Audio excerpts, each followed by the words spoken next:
Hello and welcome back to Custom Craziness. Today we're starting one of the two winners semifinal matches.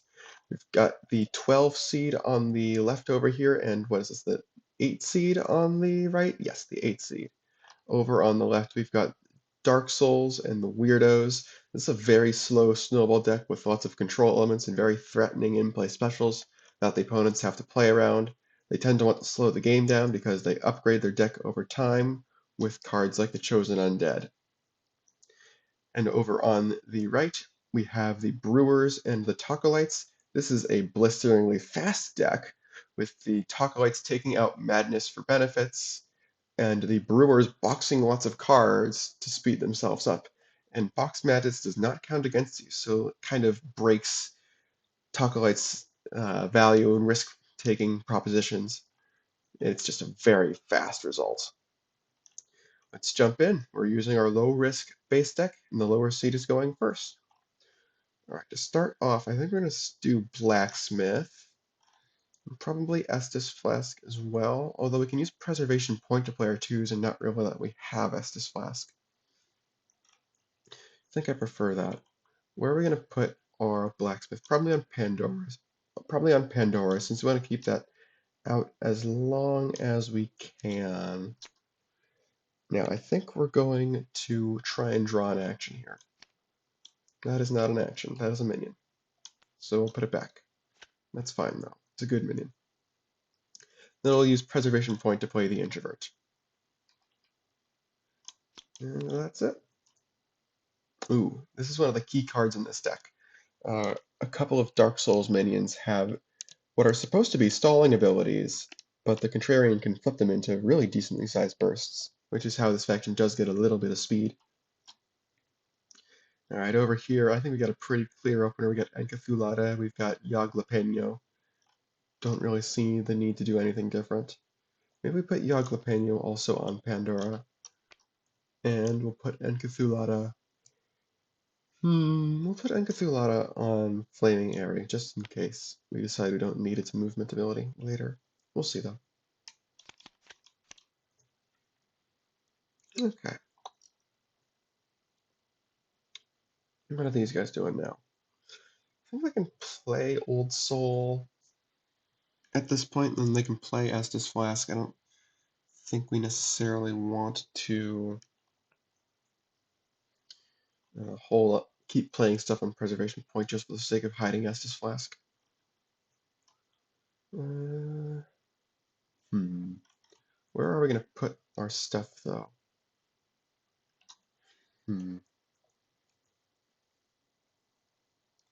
I guess we can start with Blacksmith, actually.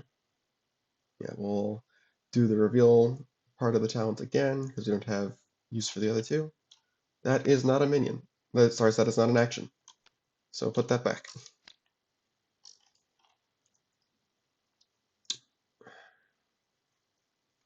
And you know what? I changed my mind. We will just put it on Preservation Point. Okay. Man, nothing but twos. Alright. Now what are these guys doing? We can probably box some cards with Homebrew for extra draw. We would box Taste Tester and Dash of Madness for sure. I'm debating whether we would box the color out of Spice. It is a good big play, but my experience with this deck has led me to believe that it's not quite as good here, and it probably won't be missed. Uh, this deck does have other before scoring manipulation, so it's not like they have no threats at all if they box this. And we do want to box at least 3 cards to make this worth our while. So yeah, we'll do that. Box these, draw 3, and then Homebrew goes to the box as well. Taste Tester places 2 power counters on somebody.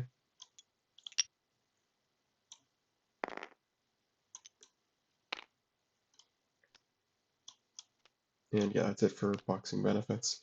We don't have a minion to play, which is a little unfortunate, but oh well. It's okay, we'll make do. Oh, Engibeer, that's good. That might be able to make up for it. Engibeer is really good. Okay, what are these guys doing now? I think they do want to play something in Flaming Area at this point. Although maybe they want to play... what do they want to play? We'll start with Blacksmith again.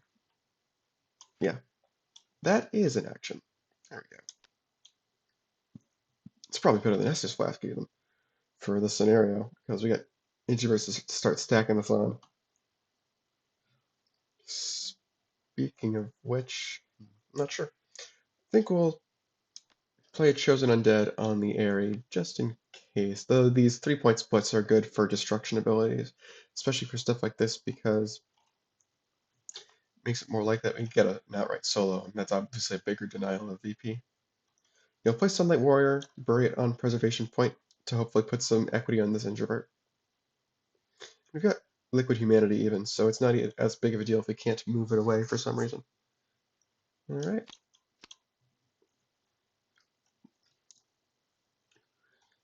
Alright, what are these guys doing? I think they're definitely playing Engibeer. They'll probably play Yogg Bonero as well. We haven't played it. No standard actions have gone to our discard pile yet, so Yogg the Painter hasn't had the opportunity to do anything. I think, yeah, we'll do Engibeer. Where do we want that? I don't think there's any risk of Preservation Point scoring unexpectedly, even with Sunlight Warrior there. In fact, Sunlight Warrior can destroy minions of power 3 or less, so we probably don't want to put the Engibeer there. So we'll put the Engibeer on Pandora. And think we'll play Yogg Bonero. Doesn't particularly matter where this goes. The play is global. The story is global. It can move itself away. I don't even think these guys have that much action destruction. They might have a bit. I don't remember entirely. Wouldn't surprise me if they do. Yeah. All right. Ooh, Brewmaster. Good draw. Good draw. Got to keep that in our back pocket. All right. Yeah. One cover Sunlight Warrior. Place 3 power counters. Sunlight Warrior returns to our hand. Hmm.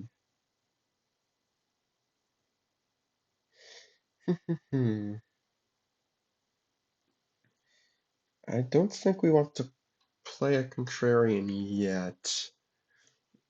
We can still use Blacksmiths to try and draw an action. That is not an action. What is that, 0 for 4?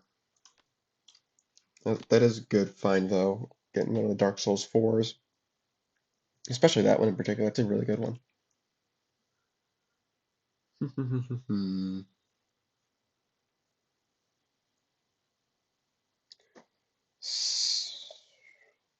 With this loadout, I think we want to try and go for Preservation Point next turn. Let's just think. We could play...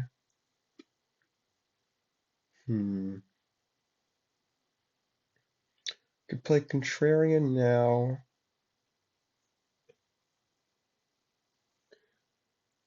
And that's 10. And Sunlight Warrior. Then Sunlight Warrior would be 13. Bed of Chaos would be 17. Okay, so we're not breaking it next turn. Unless we use the Airy. Actually, I mean, we could, since we have Estus Flask. It's not as big of a loss. We can get the Chosen Undeads back. We still don't necessarily want to.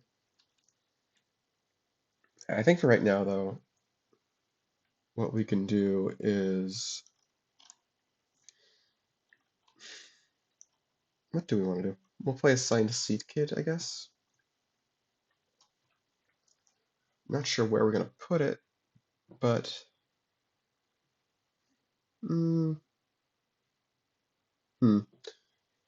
Actually, I'm not sure I'm liking any of the options for where we could put a Signed Seed Kid. Because you kind of want this on a different base, so that it can remove somebody else.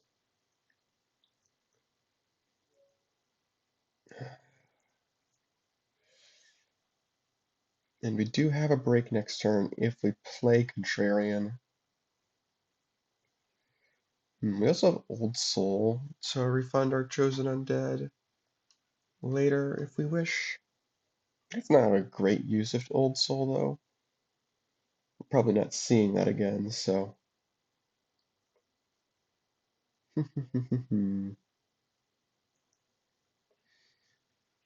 Well, we'll start with what we know we're doing. We're definitely doing Sunlight Warrior, which I am now remembering that, what's it called? Blacksmith did draw, so it's not 0 for 4.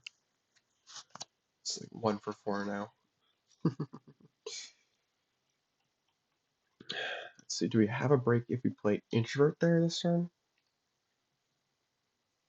We would have 9, 12, 16, 20 if we axe this for another 4. I mean, that is an option. Yeah, that certainly is an option. Sure.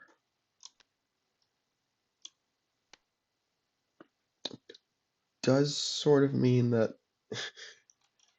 well, yeah, if we get 2 Chosen Undeads there, then we can use 1 for Bed of Chaos and still kick off somebody else if they contest it. And who knows, they might add some power to help us out. That'd be nice. Okay, now we'll draw 2. Ooh, Crystal Wizard, that's a good one. Alright, we got Enjabir. I think it's going to box Gangs all here to draw a net of 3 cards.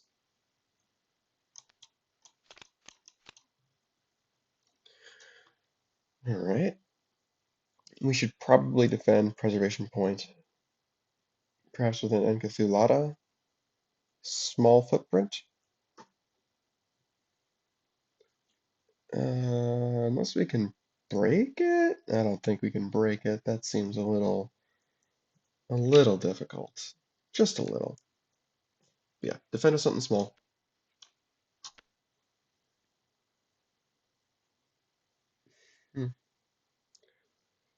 And then, actually, I don't really think we need to do much with. Yeah. That is Sunlight Warrior. And we don't have another 2 to play with Preservation Point or anything. I'd rather not defend with 2 minions, because then we're giving up our Enjabir if they do break it. I think we can guess that even at this point in the game, they probably won't be able to break it without the Sunlight Warrior power, which means they won't be able to destroy Engathulata. Yeah, we just didn't want them taking out the Enjabir, because the Enjabir is an engine. Whereas Engathulata is not as much of one. It's good for one base break, basically. Alright. That is a minion we can play with Preservation Point if it's around next turn. Oh, it's not going to be, so. Let's stack some equity.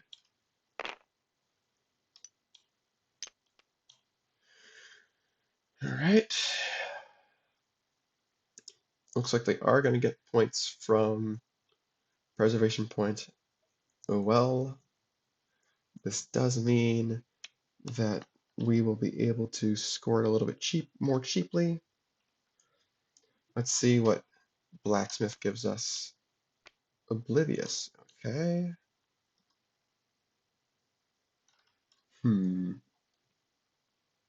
There's absolutely no chance of us getting assigned Seat Kid on another base while we score this, right? That's just not happening. I should be playing Crystal Wizard first. Oh well, it's okay. Neat.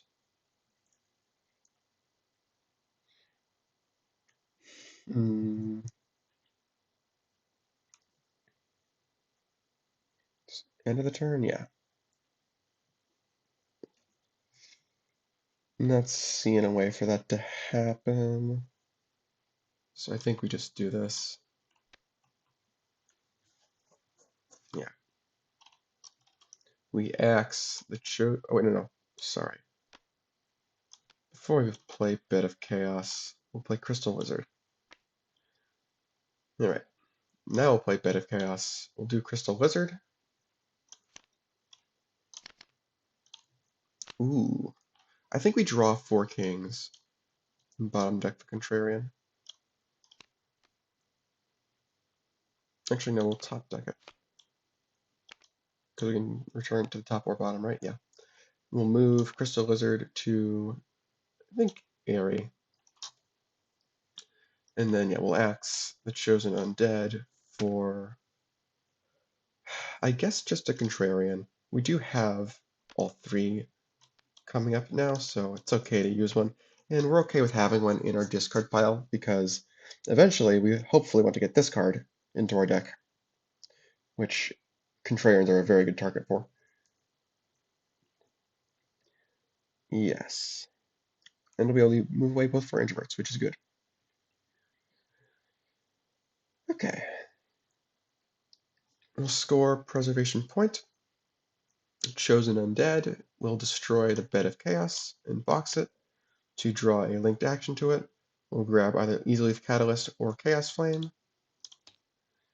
Personally, I think with this deck I prefer the Catalyst. I guess we can just read them real quick. Ooh, we're getting some major TTS lag. There we go. Place +1 power.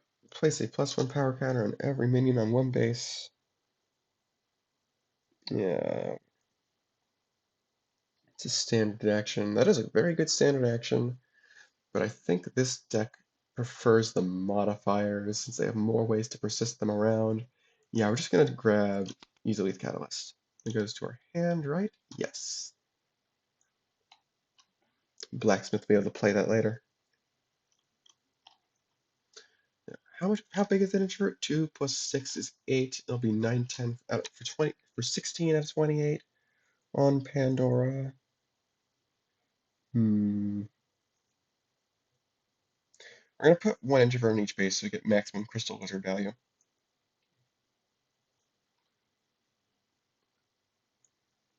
Just a question of what do we put where. I think we definitely move the small one first because Crystal Wizard's gonna end up on whichever base that guy's on.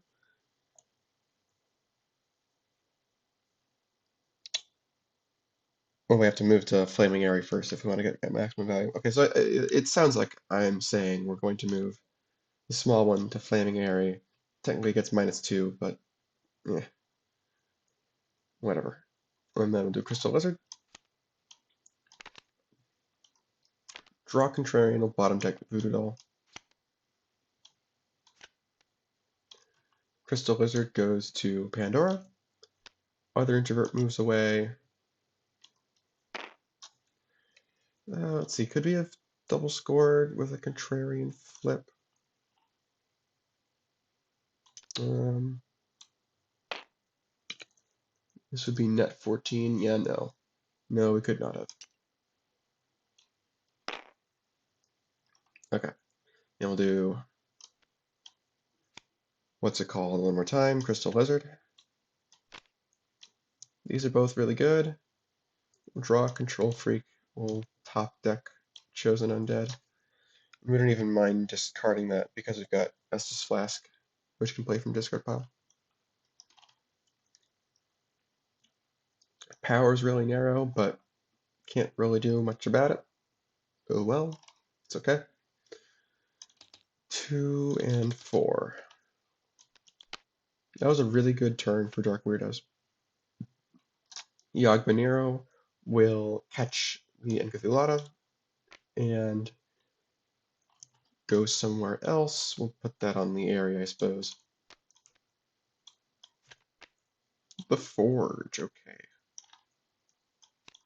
Oh, Crystal Wizard should have transferred to another base after its last trigger. You guys definitely have to discard some stuff. 1, 2, 3, 4, 5, 6. 1, 2, 3, 4, 5, 6. 7, 8, 9, 10, 11, 12, 13. 3 cards to discard. I can never get rid of this. We can get rid of... not that. Oblivious is really, really good since we can play it on other people. It is a minion modifier, so Blacksmith can play it, but we've also just got a ton of stuff. We've got a ton of stuff. Yeah, we'll get rid of Oblivious. I don't like it though. 3, 4, 5, 6, 7, 8, 9, 10, 11. Offbeat is good for us.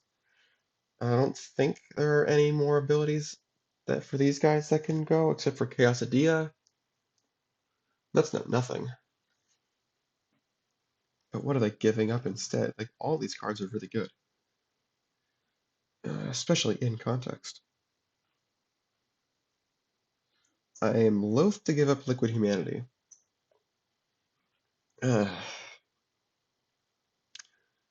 Because it's just a way to make sure that the equity we're putting on these introverts stays safe. It's got +2 from Pandora.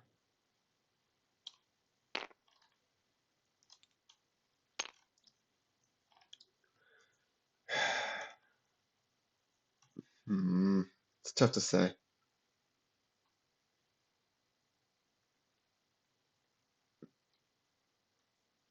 Yeah, we'll take the risk. We'll get rid of it.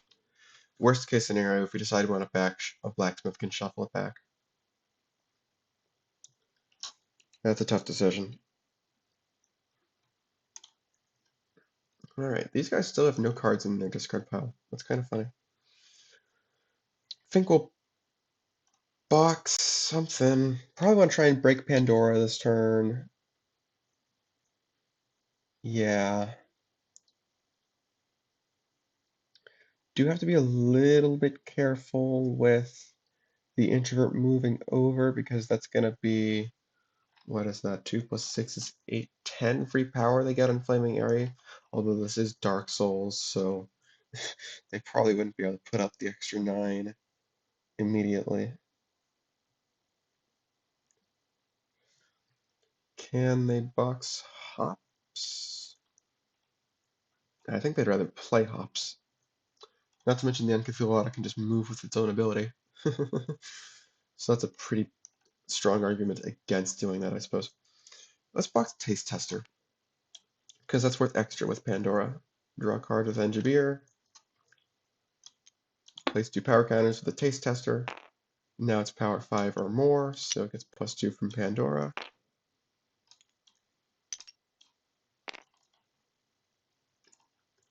Box 6 cards now, that's nice. That's only standard actions, right? Yes. And we've got to remember we've got Yaglapeño here. So we can also use that for,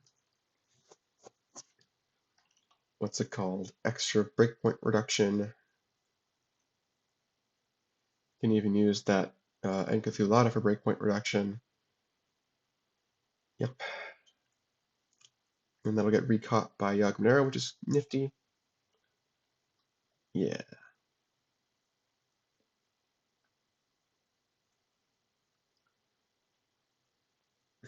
We don't have good minions for this. Can we...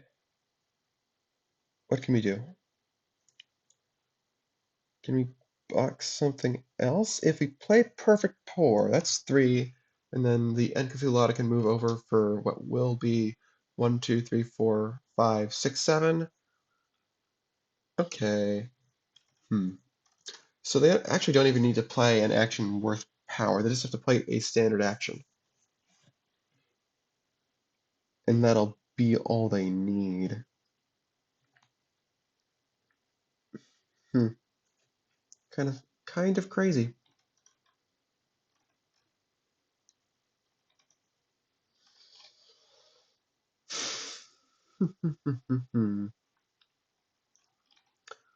Well, that means they can play an Enjabir somewhere else, or 3 Amigos.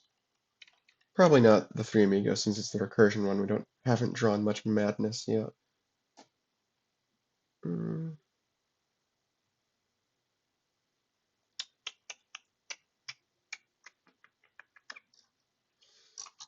yeah.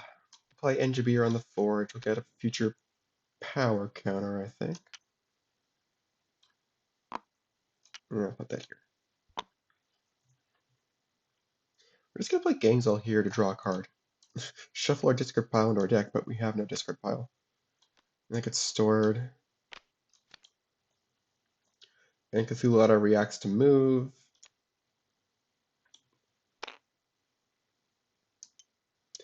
Gets +1 from its own ability, and then 2 from Pandora.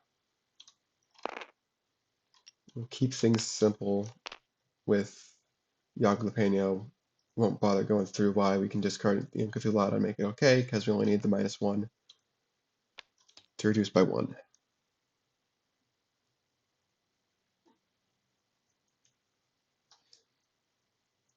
Alright, I think that's pretty good. 13 to 14 power is slightly dangerous, but like most of their specials are from hand, and they want to move that introvert away. I know they do. Okay, so we'll leave it here. Pandora scoring, and yes, that introvert does in fact want to move away. Oh, oh yeah, yeah. It would be 12, but it's got +2 from Pandora, so and that goes away.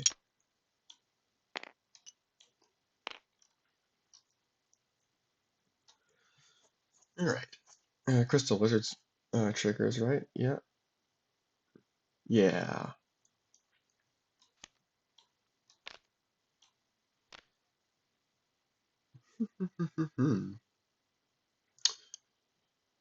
Probably off-putting. Yeah. Put Phantom Allies on bottom. I always have a hard time knowing when to use those counters.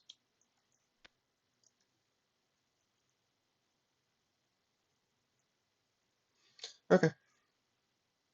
1, 2, 3, 4, 5. 1, 2, 3.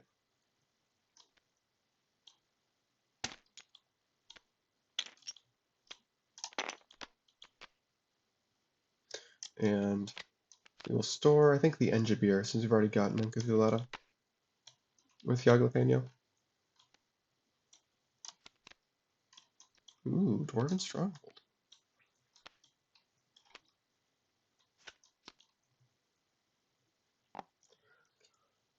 Okay. Can they break Flaming Area? I don't think they can. Oh, this should be here as well. I don't think they can. It would be cool, but I don't think so. Do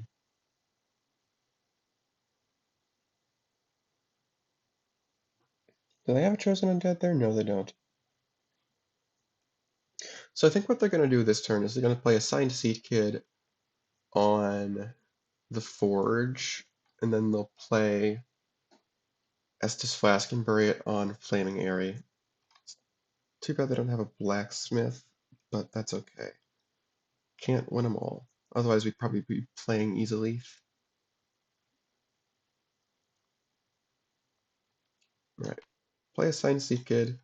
Forge will give us a power counter. We're going to put these over here. Get rid of all this crap. And do Crystal Lizard. Off. Social Q. Do off. Oh, bottom deck social. What standard actions do these guys have?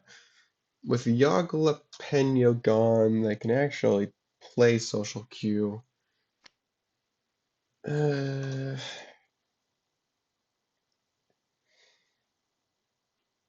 sure, they'll leave social Q on top.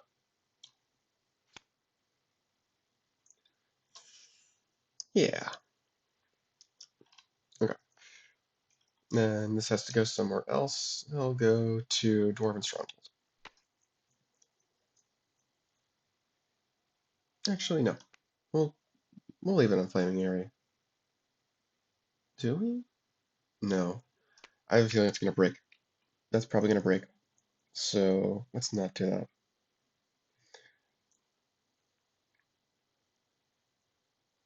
Oh, if that's gonna break, do they even want to play Sunlight Warrior there?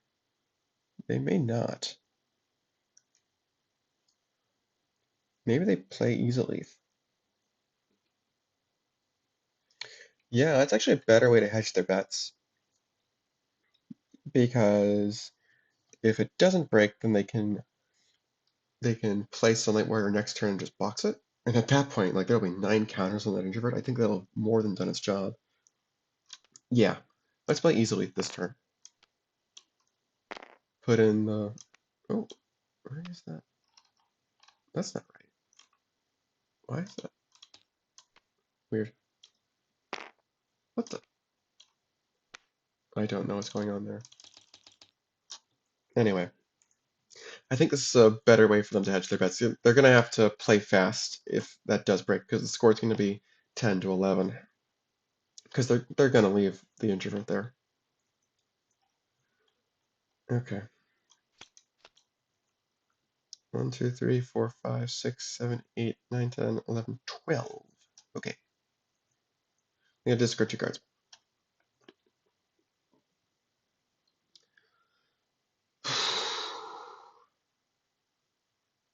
They definitely want to keep offbeat and allow them to save the introvert in case they try and rush it off. They want to keep a lot of this stuff, but they can't. Get rid of off, even with 2 contrarians. I don't think we have time for it. I think there's other things we want to play. I mean, 1, 2, 3, 4, 5, 6, 7, 8, 9, 10, 11. 2, 1 more.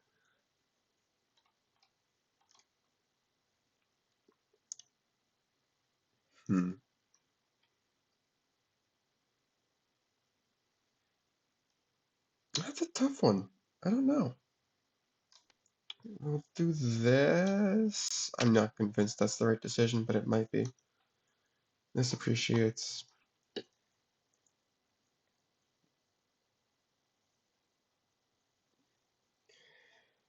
All right. We've got Enjabir. What's Enjabir playing? Or boxing, excuse me. We do kind of want to go for Flaming Area, but we do have to keep the assigned seat kid in mind. Let's see. We could potentially use the Eye of Asadathoth to bring over the introvert. Get it. It doesn't actually get it away though, since there's another minion there.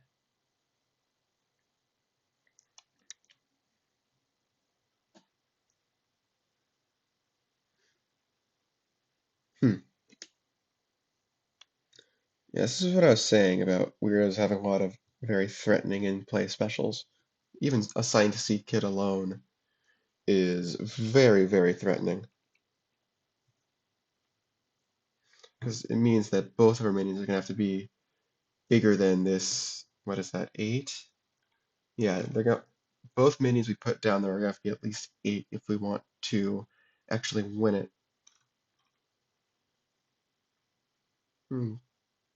Bigger than that even.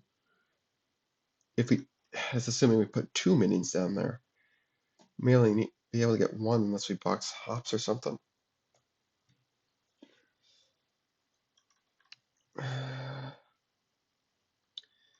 We've only got. Hmm, this might be a situation for Brewmaster.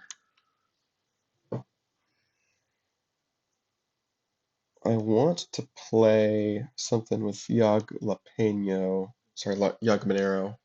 this turn, but that may not be happening since we'd have to discard 2 to play a 2. So it has to be the third stored card. Hmm.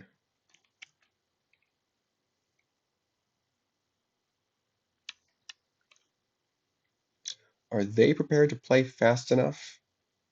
If these guys prepared to play fast enough, if they can break Flaming Area and put the score at 11-10 their favor, is a pertinent question.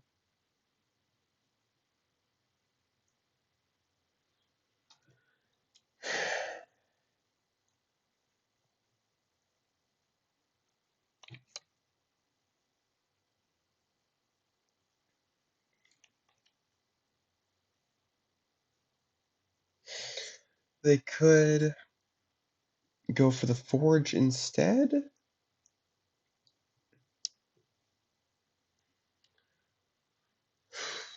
Feels like they could plausibly go for the forge instead.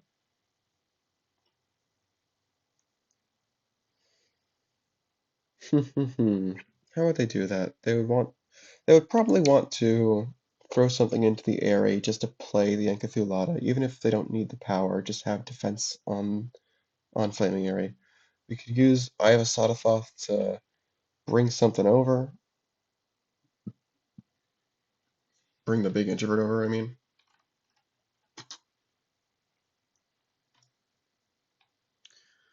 Let's see. Brewmaster would be 5. How much do we need? Oh, we can make the Forge a 4-2-1 potentially, which would be extremely good. That'd be much better than Airy, if we can manage it.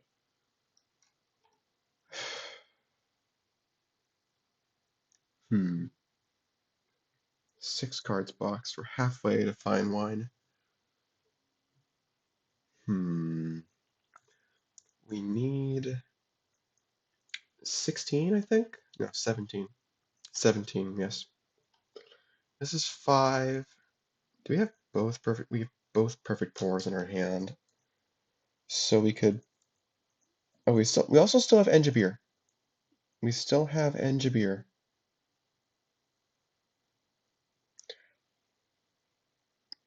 We might just be using Engibir for draw, and I don't know what we'd be boxing.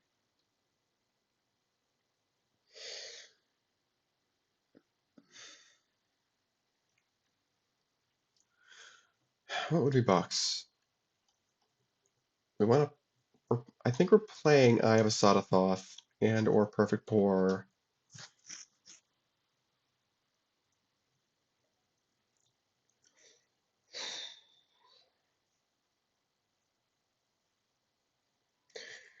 What can we do without the power from Yagman Arrow? And assuming we don't do anything with Engibir. Brewmaster's 5 for 12. Hmm. We could play Perfect Pour first for another 3. Yeah, it would be 3. Because we don't have taste testers to box. It would be 3.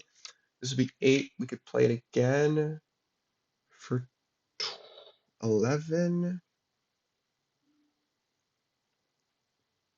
If we say we're playing the Encathulata, that would be 13, 14, 15. If we do Eye of Asadathoth instead, that's definitely way better. This is again an 8. So that'll be 8 of the 17 we need. And yeah, assuming that would actually make it better to not play Perfect Pour. Perfect Pour with the assigned seed kid is interesting because 3 power counters counteract the -2 that assigned seed kid would be giving itself for a net of +1 for them. And if we're bringing in the big introvert, then we definitely want to make sure that we're winning by a good margin, just in case. Yeah, the power margins are going to be closer, is what I'm trying to get at more precisely. Okay, so if we're moving that over with Eye of Asadathoth, we could box hops and then move both it and the introvert back. Just do that to give the Engibir +1. That seems a little bit wasteful though. Let's see if we can do something different. So let's say we play Eye of Asadathoth as our normal action, and that's 8. This would be 13, and we need 4 more.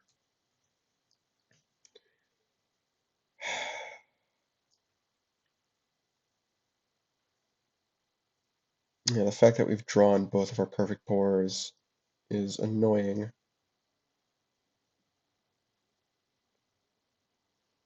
We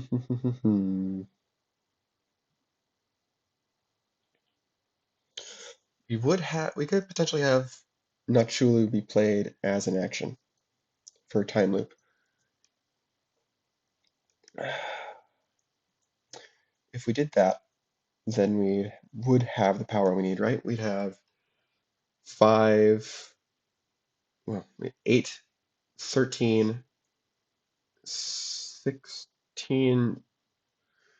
Are we playing 2 minions there, though? Yeah, we can play 2 minions there. The Cthulhu can move away if we don't need its power. And that'll give us the third future counter, which is a big deal. It's a really big deal, in fact.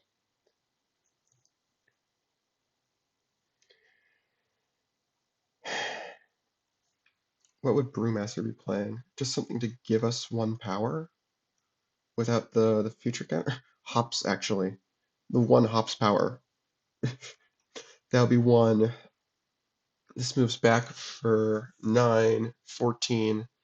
This is the 7, and this is 17. We do whatever we want with Brewmaster. Probably just draw. Try to get to our good cards. I think I kind of actually like that. Alright. Alright, we're gonna do it. I hate it, but we're gonna do it. Alright, we'll box hops. Yeah, we can't move to Dwarven Stronghold to get more power that way because Dwarven Stronghold is mandatory, and we've already passed mandatory events. Yeah, and Engineer is optional. Oh, now we get a taste tester, of course. Well, that does make this significantly easier, although I think we still do want to move in the introvert because, we may as well, even if it ends up moving away. Although it could end up moving away to Dwarven Stronghold, which is not the best. I don't think they'd be able to instantly bust it, although easily makes it a little suspect. How big would that be? It'd be 8, 9. Let's say they play Sunlight Warrior and uncover it. That's 6 for 15. Then they have their minion. You figure that can be a 4 for 19 out of 23. I'm not convinced that they could do that. Yeah. Yeah, I'm not convinced that they would be able to do it. It would be 20. It would actually be more like 20 out of 22. So if they can play a 4, it's entirely possible they actually do have a hand to instantly solo it. So we're gonna be a little bit strained if we try and do that. Okay, since we drew a taste tester, it's possible we don't need Eye of Asadathoth to break the forge, which might actually be better because then we know what we have to defend. If we One disadvantage of bringing over the introvert is that we no longer know what we have to defend because it can move to either Airy or Dwarven Stronghold. Okay, but yeah, again, since we've gotten a taste tester, it's possible we can use Perfect Pour to play it instead. All right. Now the question is, what are we throwing into the Flaming Airy? We can throw the taste tester into the Flaming Airy, right? Because Perfect Pour can box it from our discard pile. Yeah, that's actually a really, really good draw. All right, we'll play this. We'll destroy it with Flaming Airy. It'll get caught by Yogg-Monero. We'll bank that extra play. We'll use Yogg-Monero to play Cthulhu by discarding the other 2. Taste Tester goes to the discard, and Debir gets discarded and then recaught. Okay, Forge gives us a counter. Doesn't matter which, because we're planning to use them for the VP. Okay, now we do our math. Let's say this Cthulhu isn't here. We can do Nachulhu. Oh, you know what? We can get this Cthulhu up to 5. Which means I guess we can defend with Brewmaster instead. But like, no, we wouldn't want to do that. because that gives them an easier time. Yeah, that does give them a much easier time. And we can store Brewmaster with the Augment Arrow anyway if we really want to. Yeah, okay. So, yeah, don't change the plans in that regard. So let's say we're playing Nachulhu for 2 actions. We can do Perfect Pour for 5.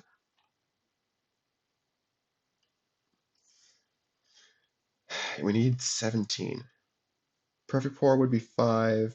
Brewmaster would be 10. We can play Perfect Pour again for 13. Second Perfect Pour would be 16.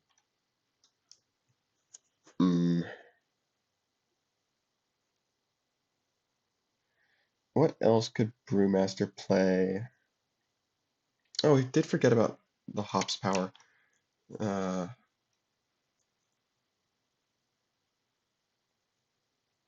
hmm. He did forget about the hops power.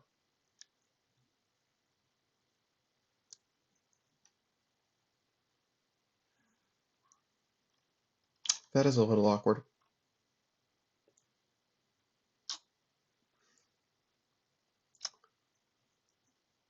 Although I guess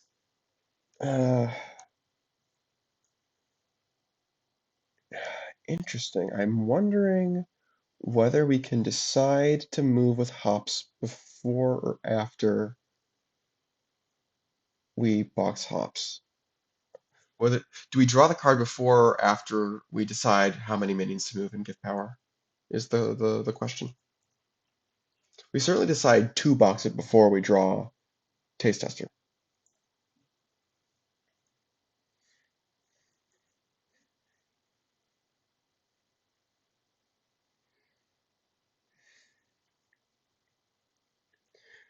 Huh. I'm gonna say we can decide which one to do. I think that makes sense, right? Yeah, I'm gonna say that makes sense. So yeah, we can choose to just not move it if we really want to. What can Brewmaster play that gives more power than Perfect Pour potentially? Hmm.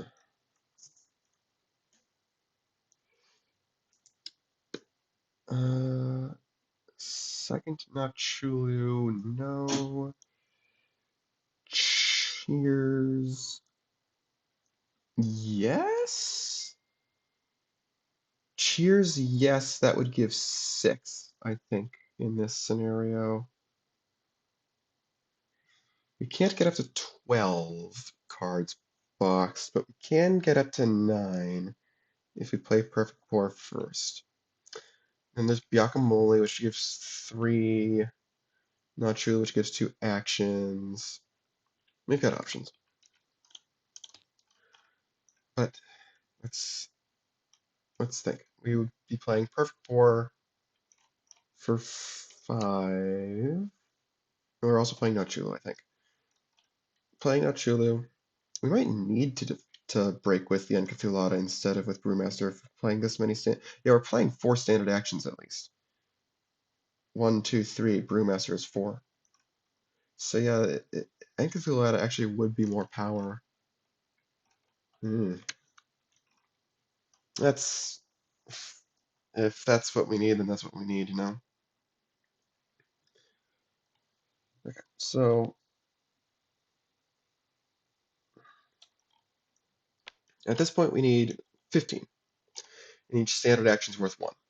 So Nachulhu is 1. This is 5. Plus another 1 is 7.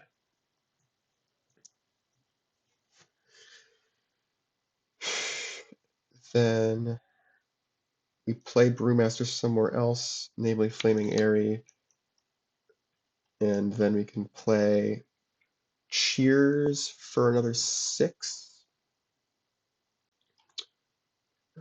1 plus 6 is 7, plus 7 is 14. Yeah, we've got enough. We're boxing a lot of cards this way, but, you know, such is the way of things. 8, 9, 10. Oh, we actually can get to enough on Flaming Airy, can't we? Can we double score? It actually would be a worthwhile double. There's no way, right? It would be a worthwhile double because the score would be what? 9. Oh, no, no, no, no. No, we don't want to do that because then they can win. They could potentially win before we get to fine wine. Yeah. No, we don't want to double. Yeah. If we win the Forge, we go to 11. Flaming Area, a loss in Flaming Area would bring us to 14. And then we can still fine wine to win the game. Okay, yeah. So this will work. One way or another, this will work.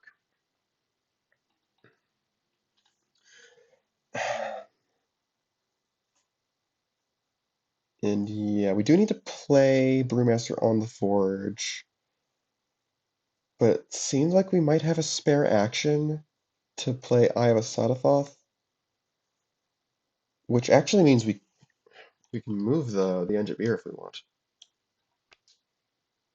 with hops. We have now determined that at the start of our turn, we could have moved it with hops and we'd be okay, because we haven't gained any other information up to that point. So we can still like do that and it's all kosher. Okay.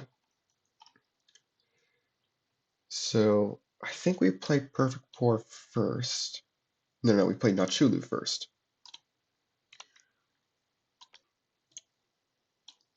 Play Nachulhu first. That gives Enkathulata power. Move it, whatever. Then we play Perfect Pour. We have to do that before Brewmaster because we want to shuffle our stuff in with Brewmaster, I think. We box Taste Tester. Then we'll box probably an Amigo, probably the Recursion Amigo. We're just not going to have a discard pile this game at all. Perfect Pour places 3 counters.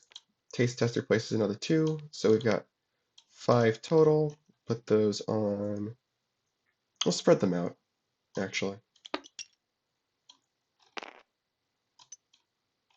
It's technically the proper thing to do against a Signed Seat Kid.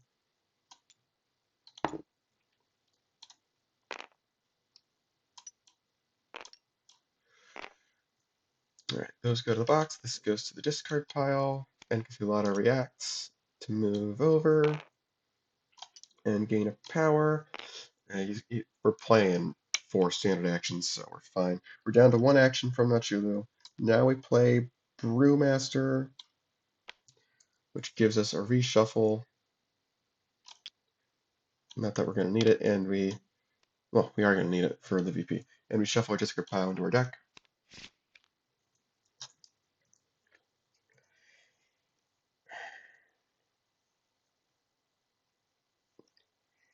We pull out Cheers for, what is that, 9? Now we play Eye of Asadathoth. Do we want Eye of Asadathoth back before we play Brewmaster? Maybe we want No. We want to move Brewmaster away, so we want to play Eye of Asadathoth afterward. We draw 2 Madness. So we move these guys to each other's bases. And Cthulhu moves for power. We're just going to keep it on this base at this point since we know it can move back. 21. Yes, we have exactly enough. And then Brewmaster will pull out Cheers. Give a minion +3.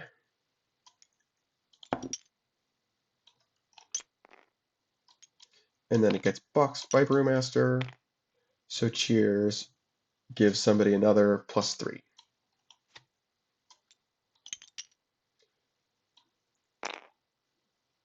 And Cthulhu reacts to move over for real and get another +1.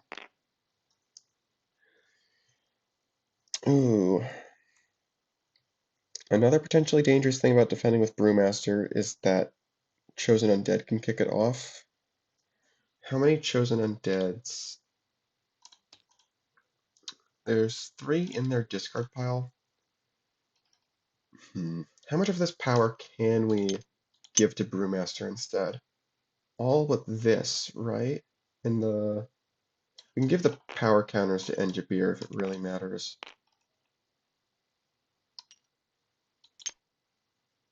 If we can give all the temporary power to Enjabir. I'm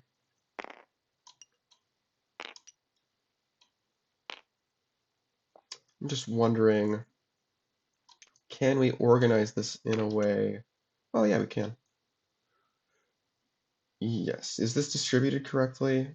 Yeah. Yes, yes, yes. Yes, it is.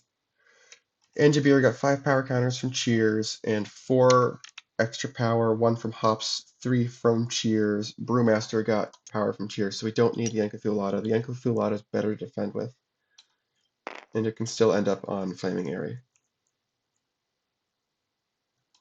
Yeah. So we're just going to move it the one time away from Forge. We actively do not want to score Airy this turn. See, that was a puzzle. Did we even need to play Eye of Asadathoth? Well, we did need to move the Enjabir at least, so yes.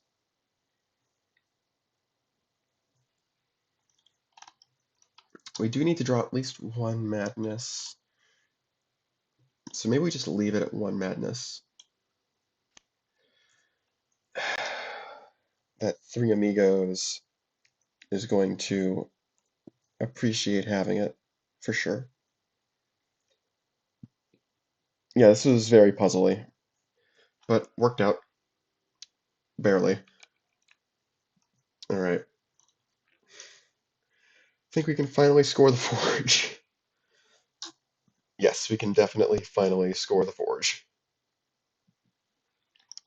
They will spend their future counters for a VP.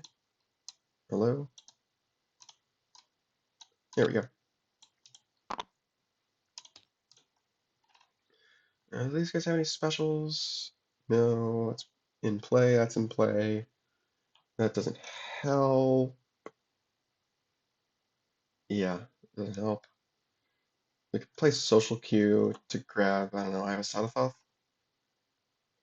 Yeah, we'll play Social Cue to grab Eye of Asadathoth. Some removal.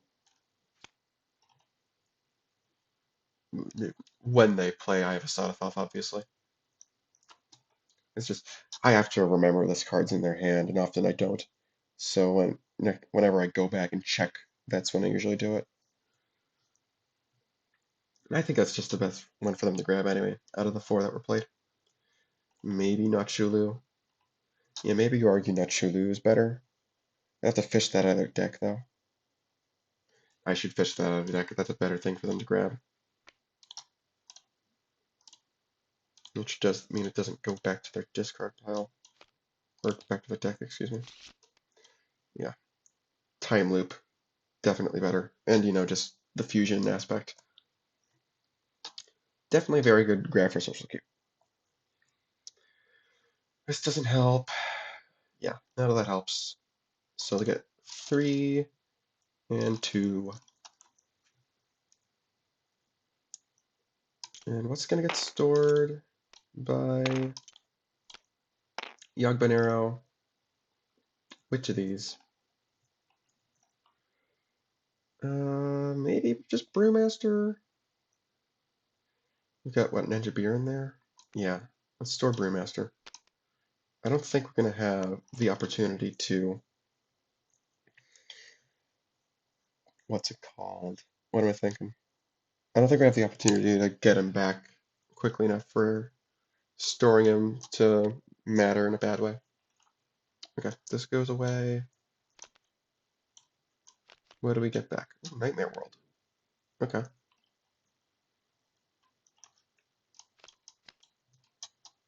Okay.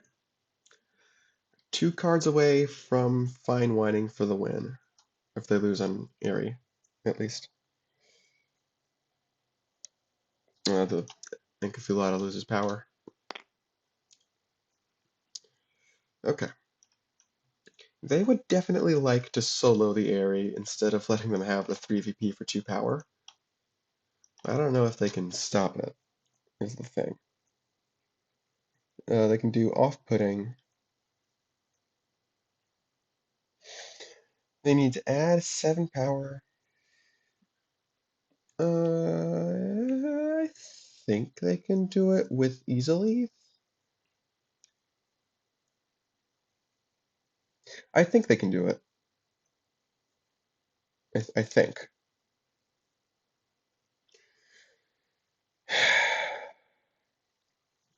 It involves off-putting. Yeah, if they had left Brewmaster there, we would have just Estus Flask and easily to play Chosen Undead there. But we don't get to do that. We need 7 power. That is like exactly enough for this to be. Oh, we've got our feature power counter. Never mind. This is easy. It just gives up Sunlight Warrior, which is fine. Alright, we play Nachulhu, give that back. Sunlight Warrior, bury it, easily uncovers it, places it in the box. We get 3 power counters on the introvert.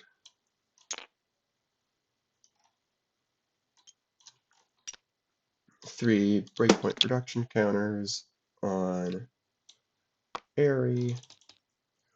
And we cash in our future power counter for the last power. And our last action is off-putting on the big one.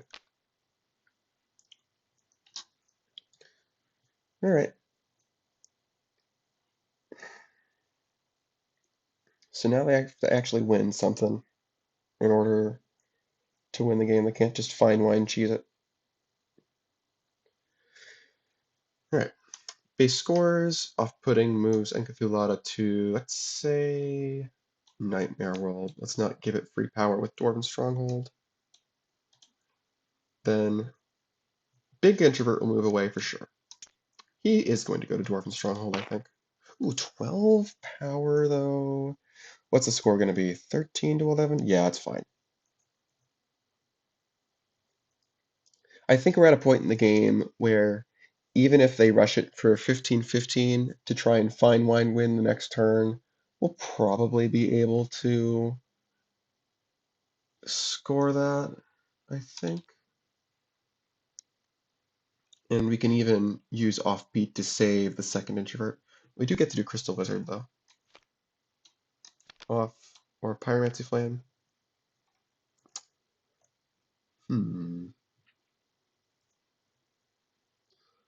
Draw off. Bottom deck of Pyromancy Flame? Yeah. And yeah, we'll use offbeat to resolve the second introvert's ability after the base scores. Oh, there aren't any other minions there, so this introvert can shuffle a card in if we want. Do we want? I don't think we do want. I think we're fine keeping all that in there, just card pile. Okay. Airy scores, 1, 2, 3, 4. Now this moves away, also to Dwarven Stronghold, although this has to go to here. Okay, Yogg Venero goes somewhere else. Doesn't really matter where. Bring this in. Moonlit Clearing. Okay. It's a good base for these guys to see.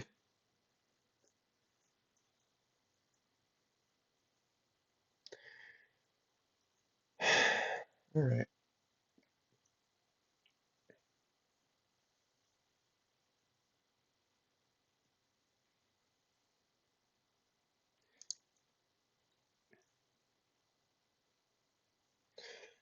It looks like they're going to have to try and hold on for one more turn.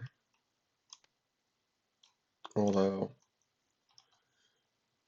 Just looking at these guys' hand, I think they've got a guaranteed break on Moonlit Clearing next turn, but these guys don't know that.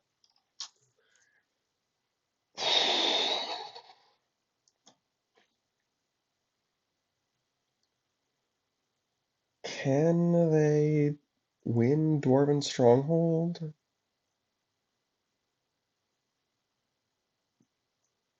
Doesn't look like it.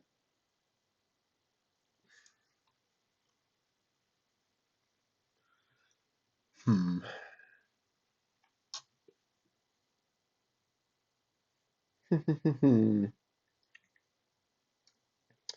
I guess they'll probably just put Cunning Snail. No, they've got Yaglapeño. That's kind of nice, I guess. The number of your stored cards. We've got 2 stored cards. That does make it slightly less likely that they'll be able to break Moonlit Clearing on their next turn. Keyword slightly, but, you know, not nothing.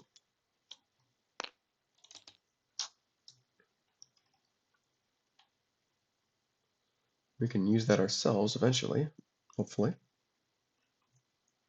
And minion will be probably not second Encapsulata over on Dwarven Stronghold. I think we want to keep power off there in case they decide to go for that instead. Just put it on Nightmare World. Yeah, I think it's the best thing they can do. Okay, although it might not be enough. Dwarven Stronghold places a power counter. We're just going to put it on this one. Yeah, we've got Contrarian. Contrarian can flip the Introvert. And we'll play Impatient with its special ability. Move the Introvert and give it. Oh, when you play the Contrarian Moonlit Clearing, that can also give it a power counter. Move the Introvert and it gets +2 instead of -2 thanks to Contrarian. You know, that busts through Yaglapeño.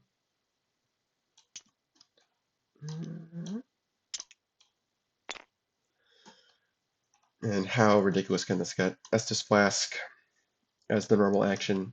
Uncover it with Easily.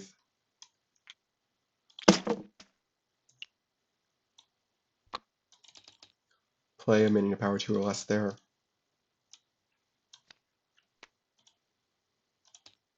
Box this. Yeah, Easily is pretty nuts.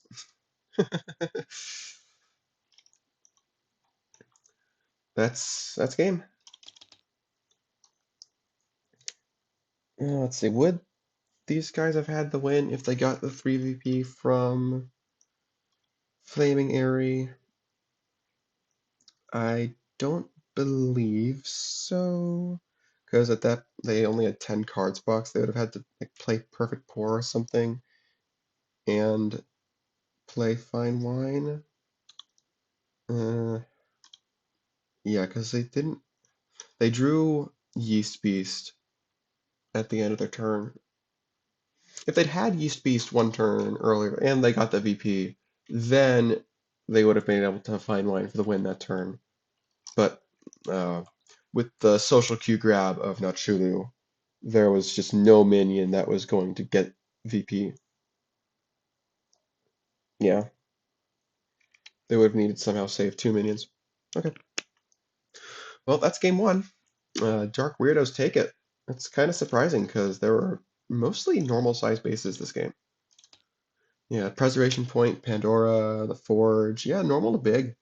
Normally, Dark Souls does better when they draw the small bases off the base deck, but they did draw pretty well this game. They got both Introverts early on, they got Sunlight Warrior early on, they got Bed of Chaos, and they were able to convert it into easily. Like, a lot of things definitely went right for them this game. But we'll see what happens in the next game or two. I'll see you all then. Alright, it's time for game number 2. Alcoholites are going first. Since they lost the last game, we're using our medium risk base deck. Let's jump in. Now, I kind of want to use Yeast Beast this first turn, but our options for what to box are sort of slim. I guess we can box these two, but It's not the best thing ever. We'd be grabbing the Tacolyte's leader. We can also hold off on this until next turn. Hmm. I think it's okay. Maybe we can play the Encathulata first, so that there's a better target to put taste tester power counters on. Yeah, I think I like that idea.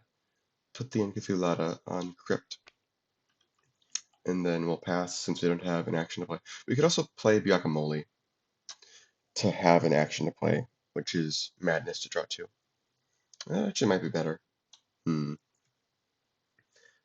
Yeah, getting a draw engine going, or just getting some draw going at all, not the worst thing ever. I have changed my mind. We will play Guacamole instead. Even though it is better to wait for Nyartacothep to use both halves of the ore, I think we're okay. All right.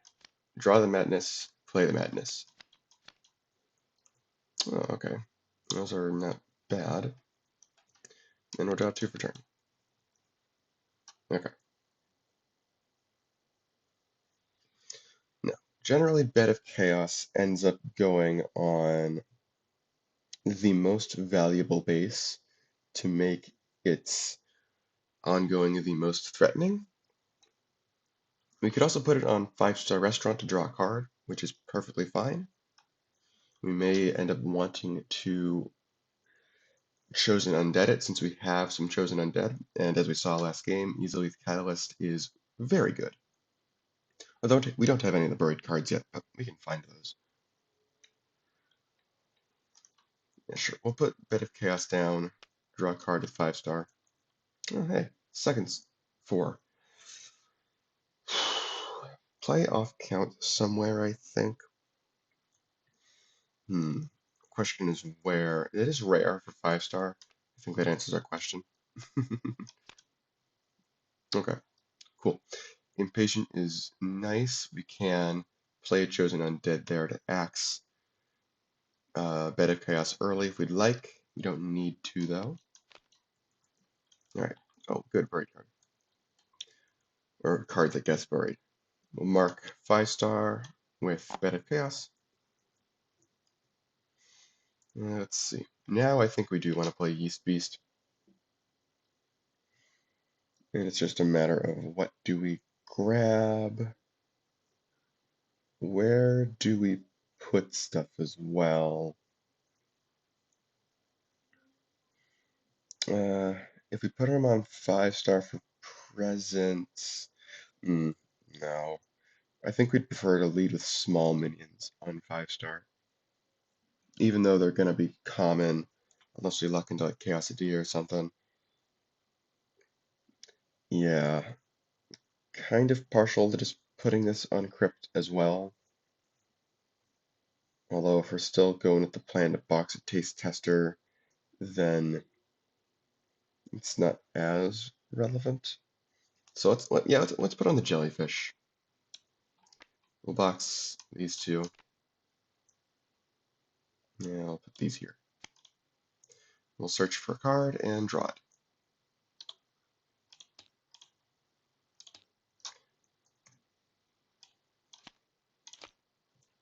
Grab Nyartacothep. And no action to play this time, so that's it. Oh, nice.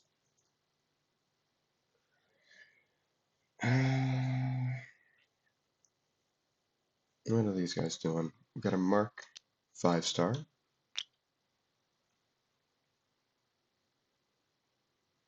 I think we can play a chosen undead on 5-star and discard Voodoo Doll, I guess.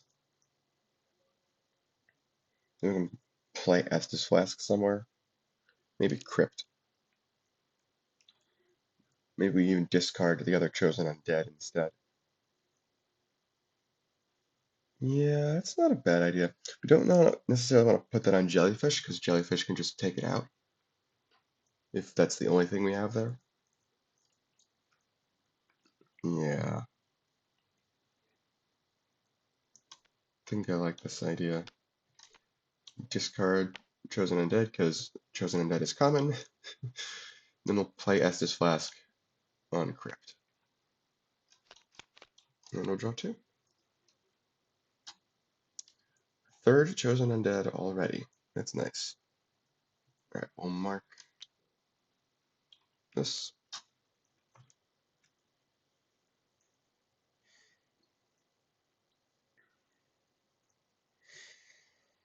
Hmm.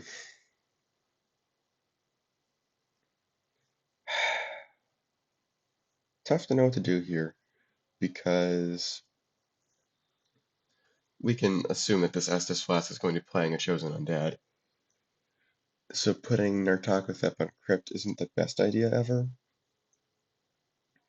But at the same time, we kind of want to defend 5-star. Yeah, because we can assume that Chosen Undead's going to axe it, so it will award VP even if it gets to the 5 marks. Although we have a choice in whether or not that happens, if we have cards to give up. We could give them Madness. It's kind of funny.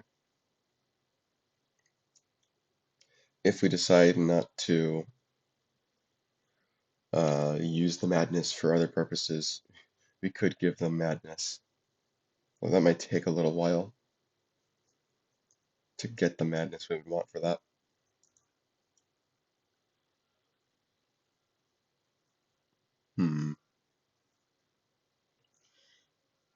So many cards we want to play.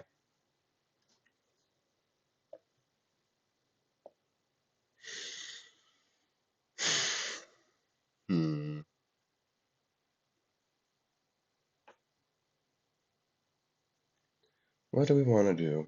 I think we put Nyartacothep on Crypt. I think that's fine. Oh, when we did taste tester last time, we should have put 2 power counters. Yeah, that is mandatory, so.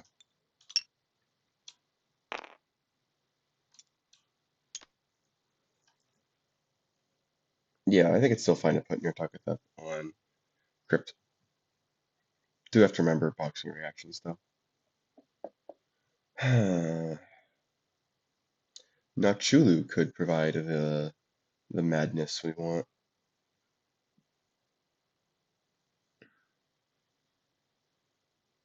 Play a 3 there this turn. Hmm.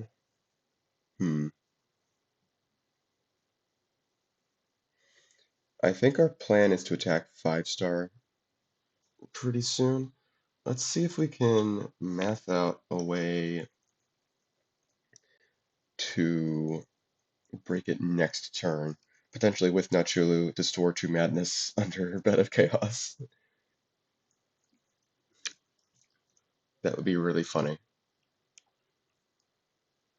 We'd have to remember Chosen Undead, but I think we can play around that. We could play a 3 Ami-Gos this turn, or maybe Engibeer this turn. I'm not sure, one of the two. And by the way, I'm fairly certain that the 3 Ami-Gos are common, despite the fact that they have different abilities. I could be wrong about that, but pretty sure since they have the same name, they do count as common. Let's see, if we play 3 Ami-Gos there this turn, that's 9. And then Nachulhu next turn would be 15. You store the Madness. You play Guacamole for 18, I guess? Hmm.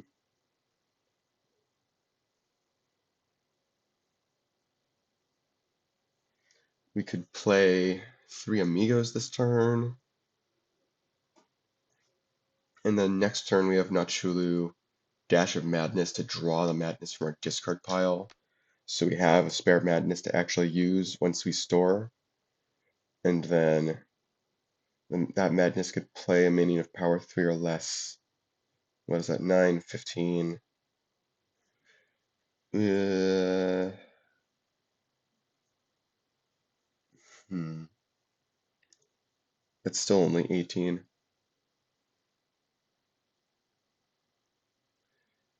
If we play Nyartacothep, playing Nyartacothep is a little not great in case they decide they want to win the base instead of axing Bed of Chaos. You have to account for both possibilities. And that doesn't use Nyartacothep very well. Although we do have the recursion Amigo for what it's worth. If we play Nyartacothep this turn, that's 11. And then next turn we've got Nachulhu for 17. 17. We need, what, 5 more? Hmm.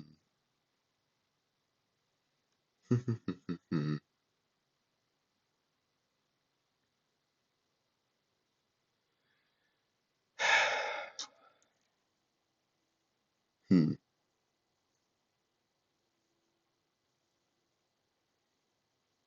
We could Nyartacothep 3 Amigos, the minion play Amigo, and that's what, 11, 14, and then we can play Dash of Madness. I mean, I prefer to draw both Madness that way, but you might not be able to help it. Hmm.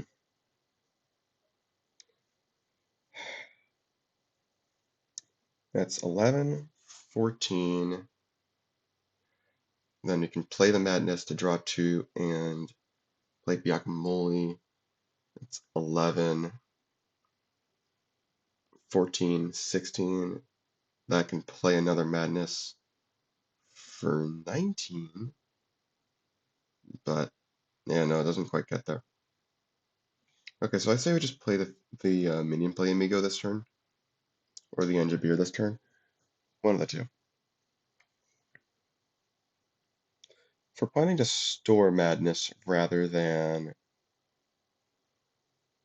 use it, play it, then it might be better to play Engibeer than the Amigo. We'll have to discard something. Well, we'll have to discard something either way. Discard. Man, all these cards are actually kind of good. Discard Dash of Madness, maybe.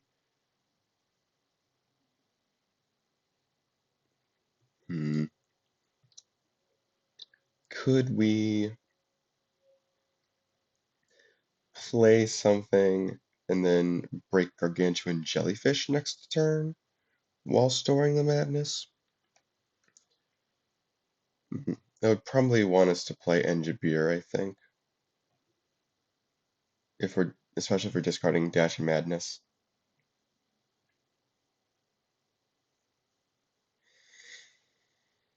Hmm.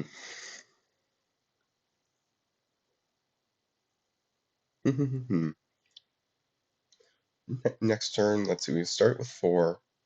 Then we would have 10 from Nachulhu. Yeah, it doesn't look like that's happening.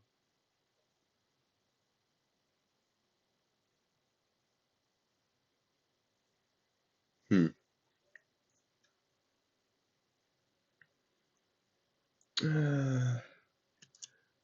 If we play the minion play Amigo this turn, we would have 10, 10 here. Then we can play a Madness for 12, 15.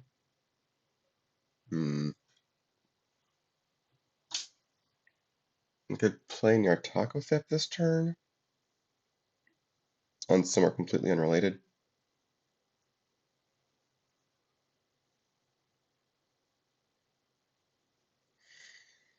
Hmm.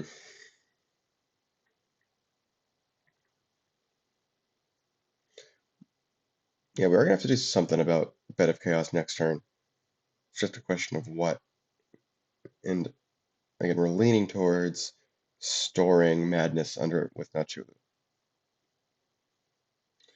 If you play Nyartacothep this turn, let's say on Crypt. Then next turn we have Nachulhu for 10. We can play Dash of Madness to recover that one madness. We still have a madness. And then we have...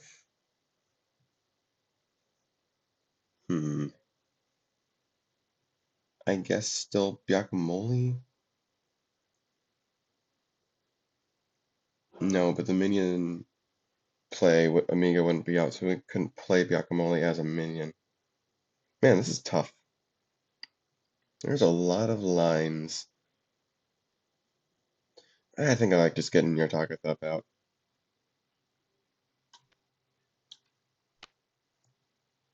Yeah.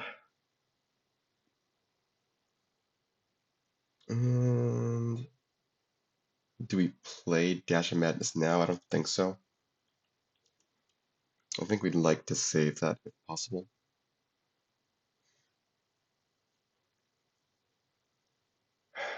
I guess we could put Nyartacothep on Gargantuan Jellyfish. And like, yeah, that works. But like, you don't like it, you know? Although maybe they'll be distracted by Jellyfish and help us break it. Who knows? Possible. Hmm.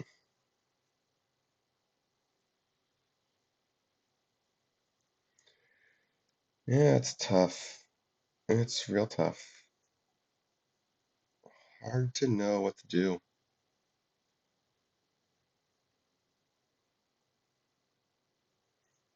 Hmm. I think just getting your Tacolyte out's good. And don't play Dash of Madness. Okay. Hmm. Those are okay draws. Second Nachulhu is nice. Alright. Uncover Estus Flask for sure. Play the Chosen Undead from the discard pile.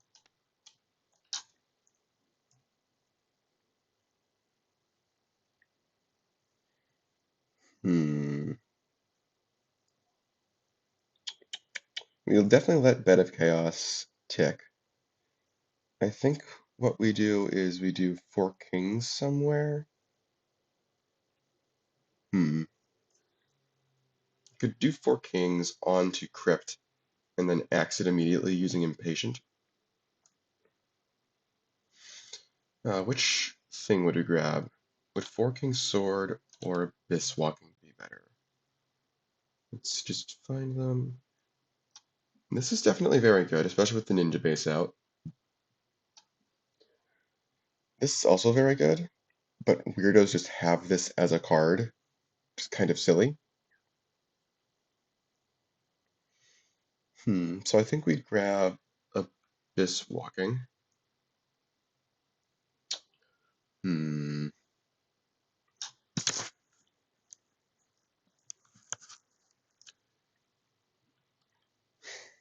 Yeah, I think we'd grab Abyss Walking for insurance. And it's insurance that they know we have, so they're not going to try and go for anything funny on Jellyfish. Then what are we playing with our normal minion? Contrarian, I guess. Voodoo Doll on 5-star to make sure that what's it called gets a use off count. It's not a terrible plan. We can also play 4 king sword on 5-star. So play 4 kings on 5-star so that we can draw cards with it. Sure. Then we can see what we play with our action. Oh yeah, this is our minion. We can't play Voodoo Doll after that. Alright. Play 4 kings, draw a card with 5-star. Okay. Then we'll play Impatient using its special. We'll trigger Chosen Undead to take out 4 kings. It goes to the box. And we'll grab Abyss Walking.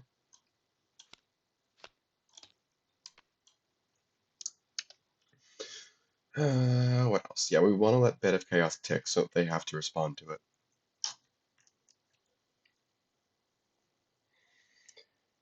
And then action. Estus Flask again somewhere. Estus Flask on Gargantuan Jellyfish? That must not be right. There's nowhere that's right. Crypt. But they might break Crypt. There's a strong possibility they might break Crypt. There's a strong possibility they might break any of these. I think they want to play Estus Flask somewhere, though. Let's play it on Crypt. We have twos to fund the plays, obviously. Okay. 1, 2. Okay. Okay, those are perfectly amenable draws. Is this special only? No, it's not. Nice. Okay. This ticks again. And now this is active. So yeah, the idea here is that we're trying to play Nachulhu somewhere and store the madness. We also draw madness with Nachulhu. Sorry, not Nachulhu, Nyartacothep. Hmm.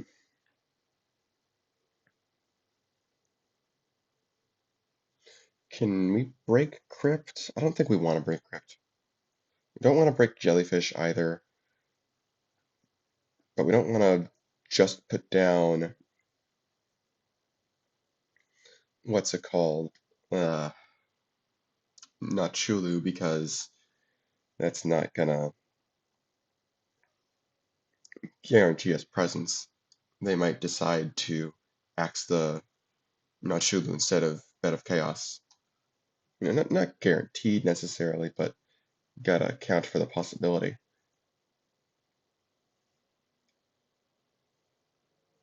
Hmm.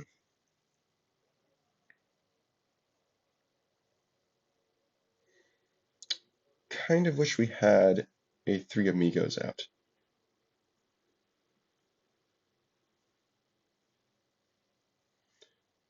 Hmm.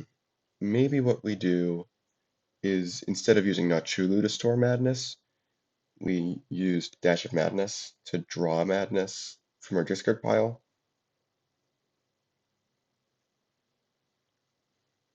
Hmm. I wish we had a way. Well, we do technically have a way to play two actions if we want with Nachulhu. That is a bit of a waste. How much of a waste is that? Can we break five-star restaurant with second Nachulhu perhaps as a time loop? That's possible. That's definitely possible. Uh, hmm. That'd be 12. Then we play Madness, but we don't have any Amigos out. So yeah, that's not gonna work. We could just play the Amigo. Yeah, we could just play the Amigo. Maybe even put two minions down there.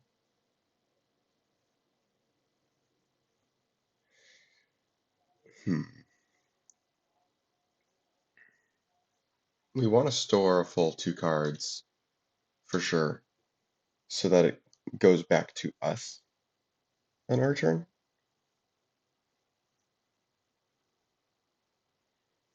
Hmm. We do three Amigos to play Madness and draw two, play Guacamole. Draw and play another Madness, but then we don't. Yeah, we could just store cards with Bed of Chaos the normal way, I guess. We're also discarding two cards with five star that way, which is, not great.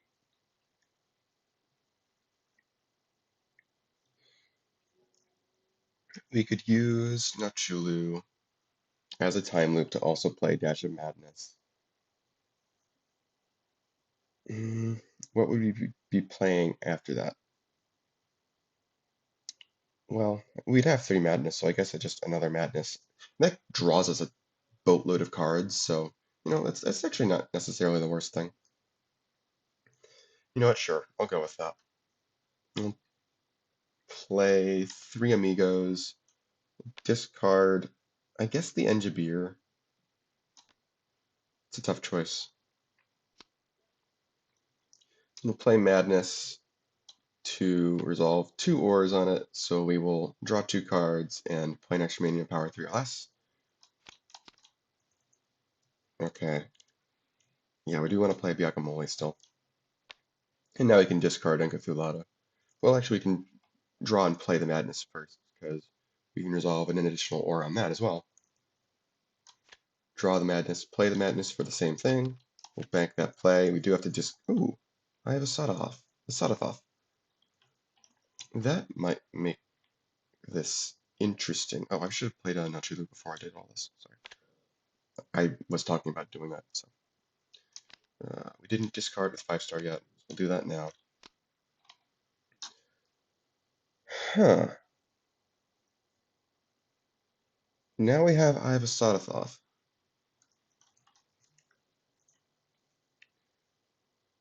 Is there a way for us to break 5-star now? We have 12 power we can move over, so we can invest everything into breaking that if we really, really want to, while giving them a minus VP with the madness.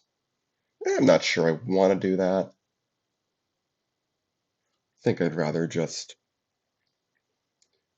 take my minion plays and run with them.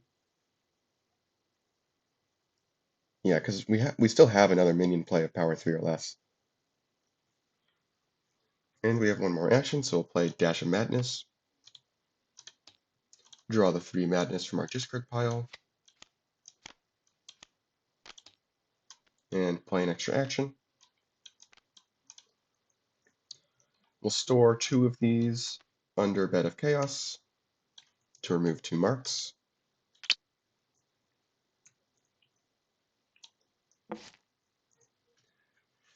And then we'll play this Madness to again draw 2 and play an extra minion power 3 or less. Okay. So we have 2 plays of power 3 or less. I say we play 2 Engibeers, one on Crypt, one on Gargantuan Jellyfish. Seems good to me. Getting color out of Spice here is good too, because then we can potentially pull off some surprises. Alright. This is a little dangerous for Crypt, but I think it's okay. I think they have a hard time doing 20, even with all of this setup. Okay. Yeah. 1, 2, 3, 4, 5, 6, 7, 8, 9. Okay. Mark goes on with Bed of Chaos.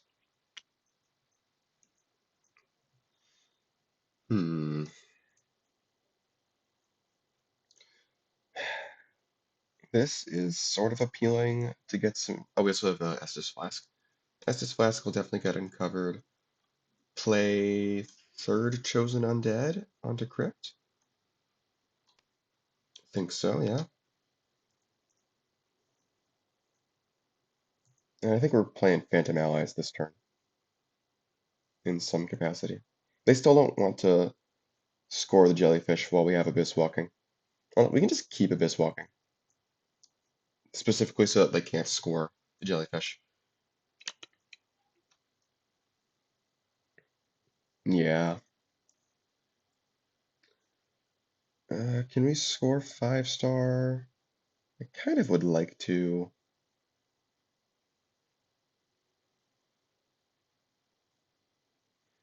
Hmm. I don't think we can. Just looking at this hand, we got this, but it doesn't do anything right now. That's kind of cute. You can use Contrarian to flip Night of the Living Dead eventually. Or Poultrygeist. That is cute.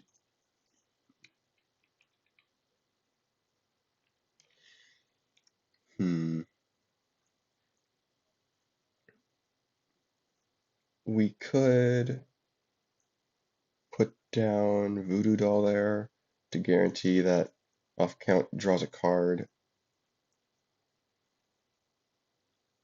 Hmm.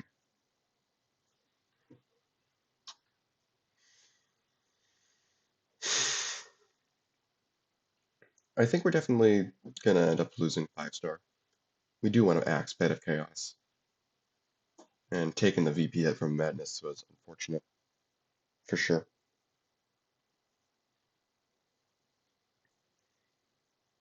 Hmm.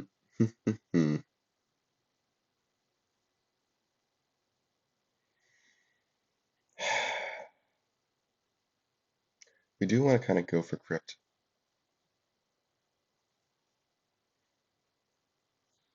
I think we need to go for Crypt.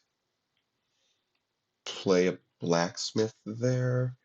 It gets a little dangerous. I don't think they're going to double score. I think they're going to try and go for 5-star Restaurant, though. So yeah, I think we do Blacksmith Phantom Allies. Put Phantom Allies on the Jellyfish. Since they're not going to break it while we're not there, since we have Abyss Walking, and they know we have Abyss Walking. Okay, we'll do this. We'll just try to draw an action. We don't have any minion modifiers to play. That is an action. That's good. And then, yeah, play Phantom Allies and bury that. Okay. Yeah, second Phantom Allies. Lovely. 1, 2, 3, 4, 5, 6, 7, 8, 9. Okay. Mark goes on. Bed of Chaos is active again. Draw Madness. We could try and play Nachulhu to give them another minus VP. That would be funny. We'd have to discard another card, but like, oh well, fine. If we do that, we've got, what is that, 17? We can still play a Madness to play something, I don't know. We could drag over the Blacksmith with Eye of Asadathoth as well instead. Because we would need, what, 4 power?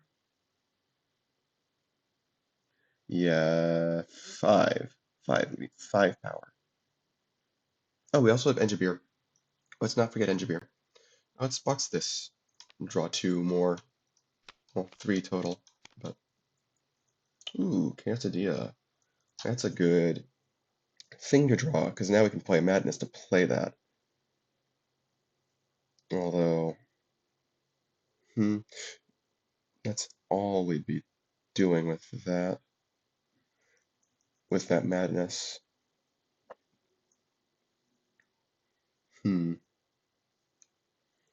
I think we still want to try and do this Nachulhu thing. So that's what, 17? We might end up using Eye of Asadathoth. Move over Blacksmith and Engibeer. Blacksmith Guacamole.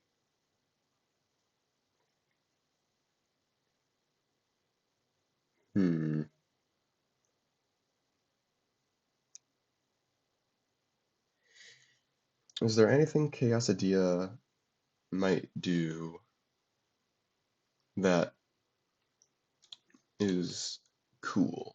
Dash of Madness.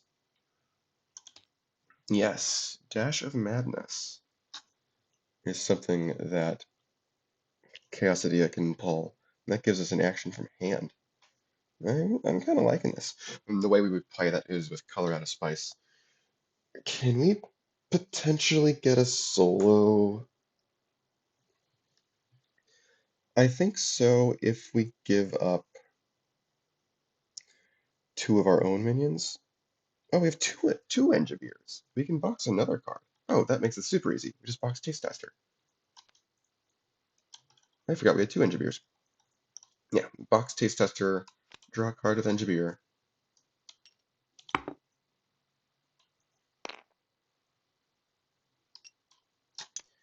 Okay, that makes this a lot more likely to work. Because we played Nachulhu, and that's 19, and now we only need 3, which is really, really nice.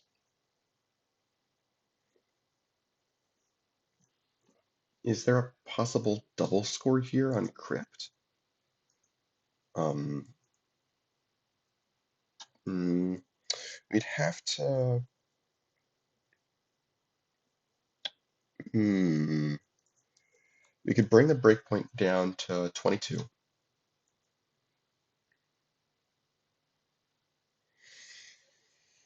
Oh man, this is tough. Uh, because this can move monsters, right? Yeah. So it would move Ghoul and Night of the Living Dead. And then this goes down to +0. Oh man, I feel like there might be a double score here.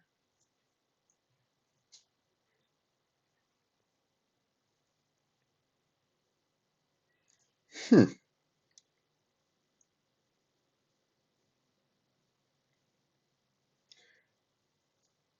What what we can do is Nachulhu Madness to play Chaosadia, and that's enough power to break 5-star.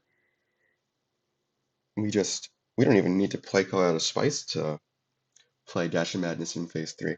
And then once we're in phase 3, what we do is we play Dash of Madness to draw the madness and play Eye of Asadathoth. And we move. I think we. How much power would we? We'd have a significant amount of power there. I think we could afford to move one of the 3s away. Play a stored card. Huh. That's kind of funny. I think it's only intended to play your stored cards. That makes a lot more sense to me. Okay. We've drawn 2 madness. We must discard a card. Discard Taste Tester. We'll store 2 madness under Bed of Chaos to remove 2 marks, so the doesn't no longer it now awards VP again. Play Chaosadia by playing Madness. Hold on, we have the minion play, and we have, I guess, the draw 2. We're gonna end with a boatload of cards. We might want to start returning Madness. How much Madness is in our discard pile? 1? Oh. No, we only have 2. Yeah, we can draw 2 still. Okay, so play a minion, draw 2. Which will be Chaosadia. Store Dash of Madness from the discard. We draw a card from 5-star because Chaosadia is rare. Lovely. Alright. 5-star restaurant scores. And it's only got 3 marks because of the 4 madness that these guys stored. Oh, that's great. So do Chaosadia, play Dash of Madness, draw all the madness from our discard pile, and play an action. Play Eye of Asadathoth. We'll move, I guess, 3 Ami-Gos. And we're drawing all 3 madness with this. Oh, there we go. Move Ami-Gos, we move Ghoul.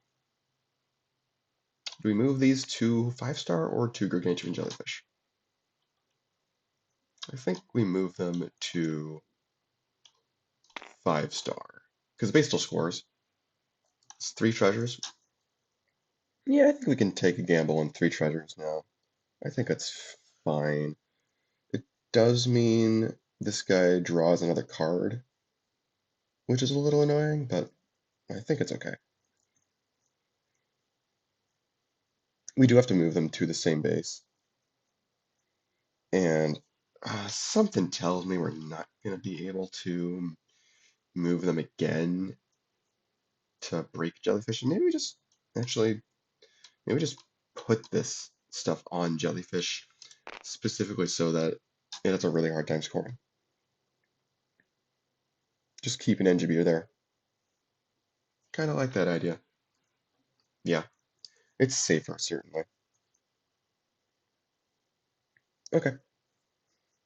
Uh, oh. Oh, yeah, that's right. Poultrygeist's power goes down. That's what I was missing. Yeah.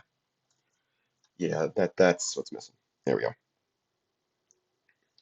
And this still wins, right? Yeah, there's only one thing for the Chosen Undeads to take out. It's Nyartacothep. We still win after that. We have the aftermath of Colorado Spice as a backup anyway. In fact, maybe we should just use Colorado Spice to play some madness while we have all of it in our hand. Although, conversely, we could try and save our stuff, but I don't think that's happening. What would we do with Colorado Spice right now? Oh, this is in our discard pile now. And if we played Colorado Spice now, what would we play is the big question. Not really anything. I think we're fine saving Colorado Spice to potentially just get rid of some madness later. Or we can try and box it all. We'll see what happens. Anyway, continue scoring 5-star. This guy can draw 1. Unless we really want to move. We could move one of the Chosen Undeads in order to stop the double score, but that seems imprudent. I don't think we're coming back from that, and that might give them an opportunity to do even worse things. So I think we leave it. Yeah, so we'll draw the 1. Yeah, Nito. That's nice. We'll Axe Bed of Chaos. Hello, Madness. Oh, but this goes to the box. We'll grab, I think, easily. Chaos Flame. Chaos Flame could be good here. But, nah, we've got some buried cards coming in. We'll do easily.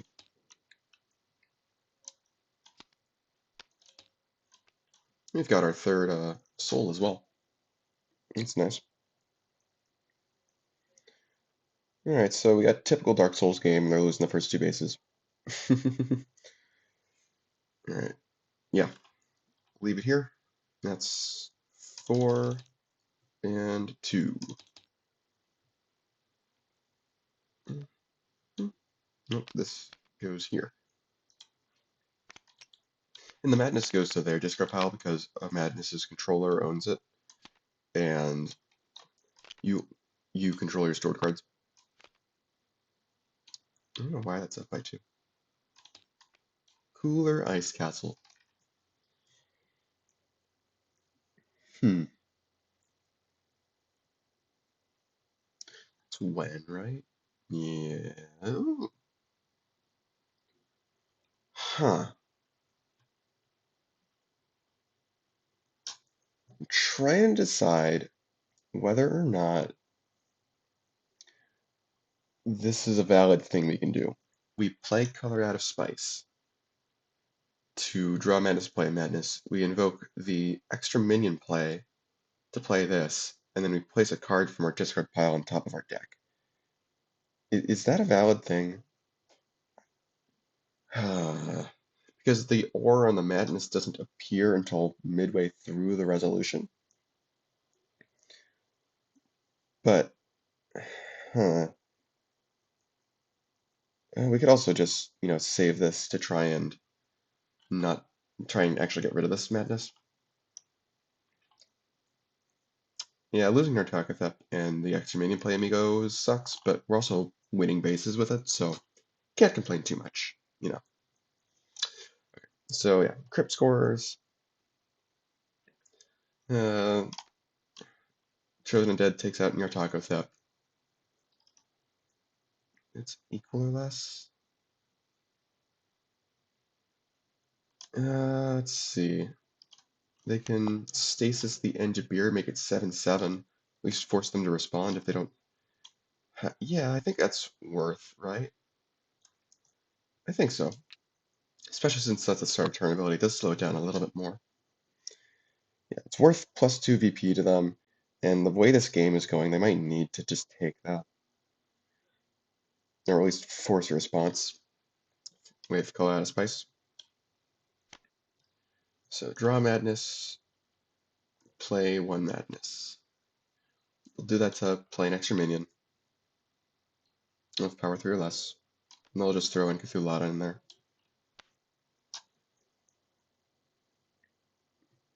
Yeah, it does suck that they're losing Call Out of Spice that way, especially with all this madness in their hand.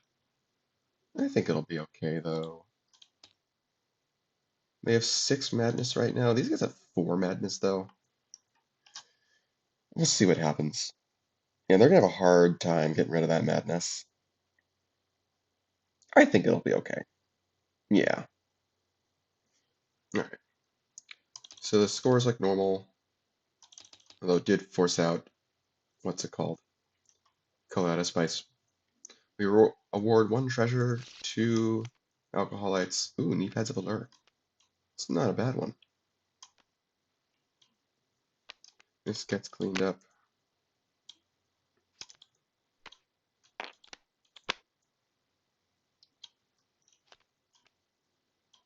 And what's this? Fiesta Mexicana. Okay. Draw 2. How many cards are we discarding? 1, 2, 3, 4, 5, 6, 7, 8, 9, 10, 11, 12, 13, 14, 15, 16. Let's discard 6. Well, I think we can keep a couple of madness for Yeast Beast. Since we don't have Ami-Gos in play anymore, or Nyartacothep, keeping them in hand isn't as valuable. We can also get rid of Tavern Tussle, maybe? Maybe. 6, 7, 8, 9, 10, 11, 12, 13, 14. We can get rid of 1 more madness. Yeah, we'll get rid of Tavern Tussle. Get rid of this, I think. Yeah, because Perfect Pour and stuff can box stuff from our discard pile, so we don't necessarily want to get rid of our discard pile. 2, 3, 4, 5, 6, 7, 8, 9, 10, 11. 1 more. Uh, kind of want to keep hops in hand for Enjabir. Perfect Pour can only do so much. Although we do have 2 of them. What are we discarding? Maybe cuttings. Let's think about what bases are we going to need to win. We could probably win Cooler Ice Castle and whatever's underneath it. We can try and close things out with Fine Wine. Maybe lose a base. At least like that would put us in a winning position. Hmm.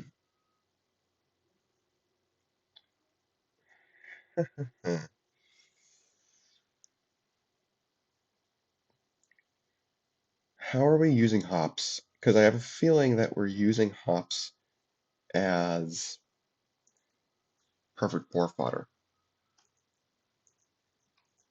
along with madness. If we're doing, let's say, Yeast Beast and perfect pour next turn, yeah, I think we'd rather discard hops. We don't want to box that with Enjabir because we actually want to have 3 minions to move with it. So yeah, we'll discard hops. 1, 2, 3, 4, 5, 6, 7, 8, 9, 10. And we'll have another Enjabir coming out of stasis. Yeah, not that I think that forcing color out of Spice was relevant because they can't get rid of their madnesses easily now.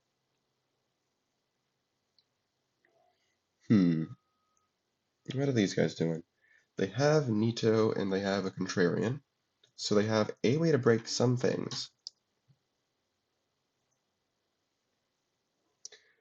The way these guys could insta-win is if Cooler Ice Castle's hiding Eye Reclaimed. It might be a good idea to put Nito on Cooler Ice Castle. We also have Phantom Allies. Get 2 future draw counters and 2 future reshuffle counters. Do you want to shuffle it into our deck? No, I don't think we do.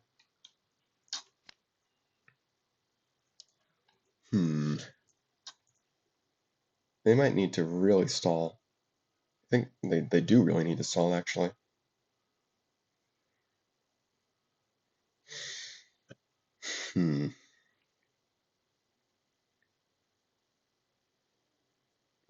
Yeah, so they'll definitely play Nito.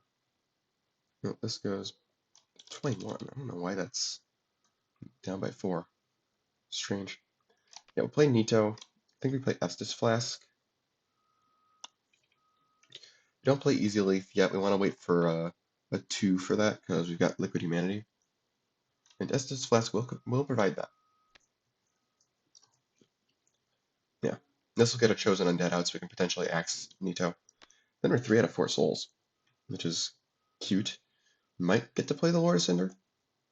Maybe. For the first time in the tournament. We'll see what happens.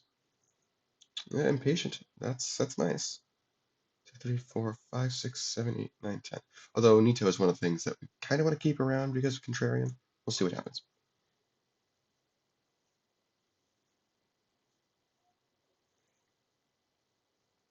Alright.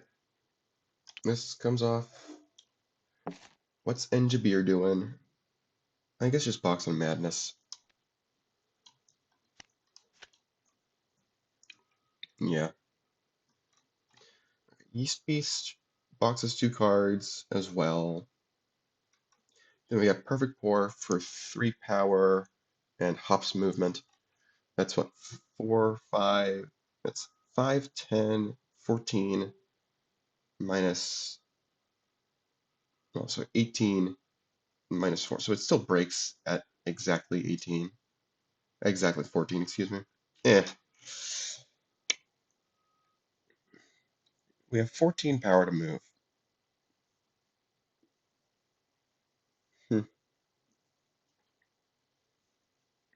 Well, we can store stuff with Nito to,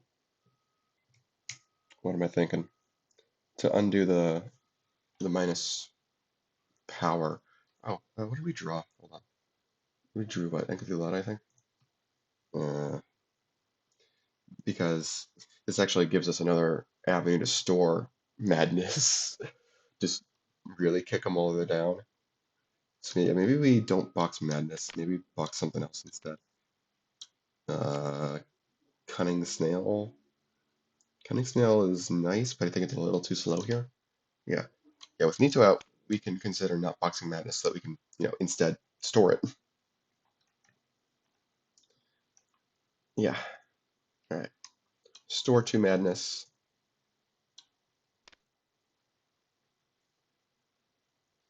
We'll play Yeast Beast. We'll box Enkathulata. And I guess Neepheads of Allure. It's nice, but it's not the best thing ever. And we will grab from our deck. Let's do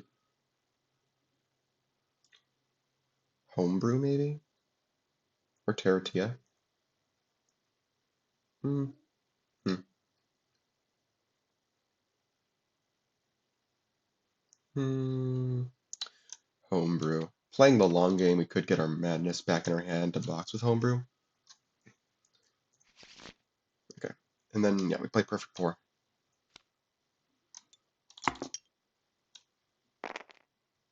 We may not need to play the very long game, but, play Perfect Pour, box a madness, and Hops. When Hops gets boxed, we move 3 of our minions and give them +1 each. Boom, boom. Boom.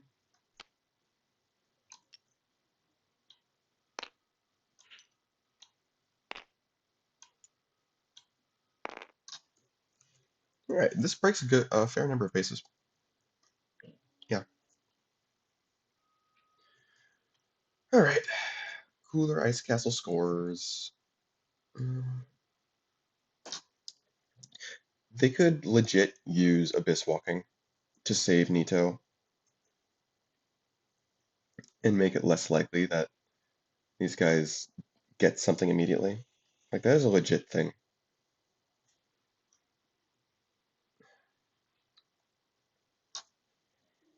Yep, that is definitely a legitimate thing that they can do.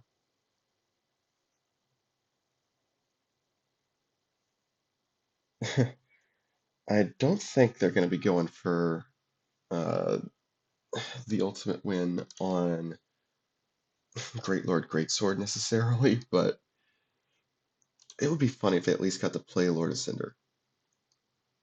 They'd need to see the other soul. Hmm. Yeah, Biswalking might be the right choice. Save Nito, make it less likely that they get a double. Yeah, I think they do it. And it makes it less likely for Estus Flask to get wasted as well.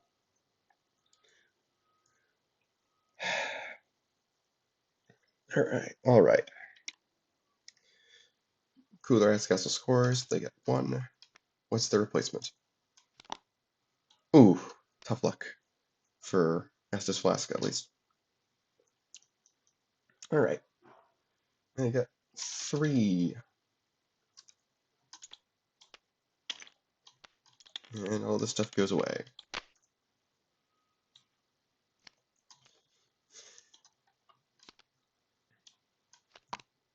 Northern Isles. Okay. Okay. These guys are obviously in trouble. They've got to put some stuff together. Hmm.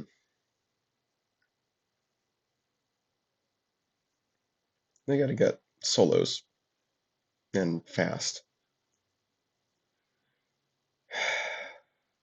Hmm.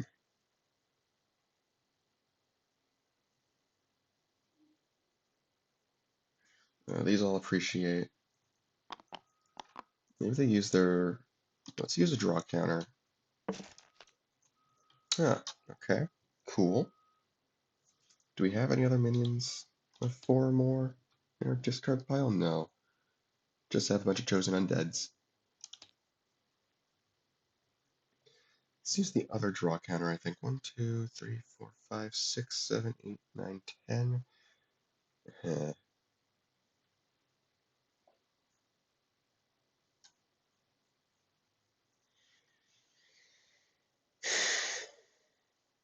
Hmm. They need to find the 4th chosen undead. Or they need to get Estus Flask back. One of the two.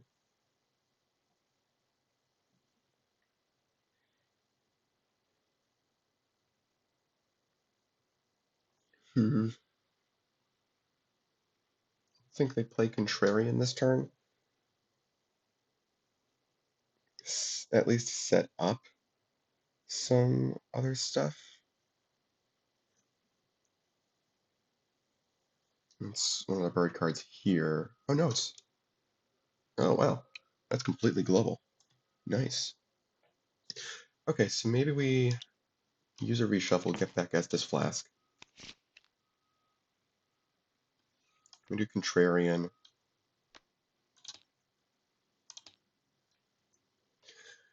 We do Phantom Allies number 2.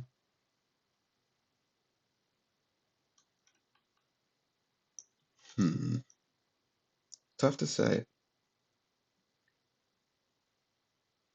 Or we could do Easily. Yeah, I think just do Easily. If that if that goes away, game's pretty much over, probably, so yeah. All right, leave it here. 2, 3, 4, 5, 6, 7, 8, 9, 10. Okay. What they might end up trying to do is to play a Sign Seed Kid in the process of breaking Fiesta, and then Lord Vessel it so that we've boxed 4/4s and can play the Lord of Cinder.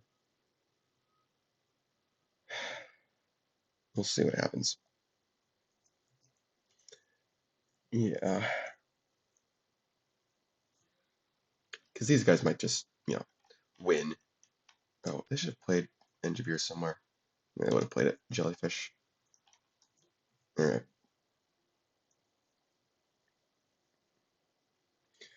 What is Engineer boxing? I completely forgot about that. Yeah, they would have played it on Jellyfish, I think. Best engine base.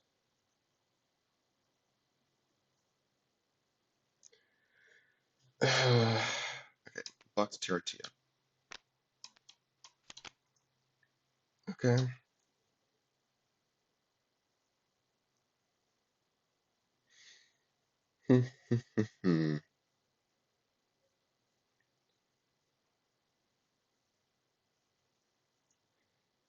Kind of partial to playing 3 Amigos or playing Brewmaster.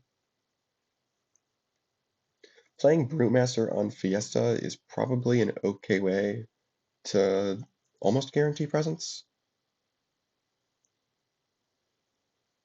Hmm. It's certainly close to guaranteed presence. I think if they can kick him off, then we'll be able to win another way.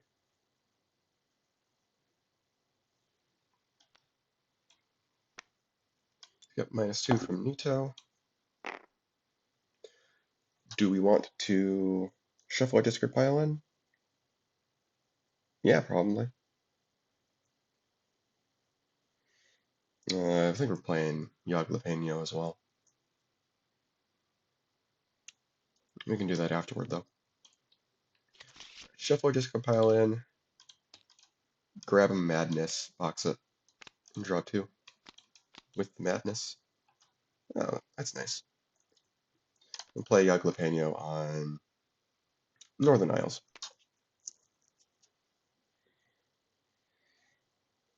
Alright, leave it here. Okay.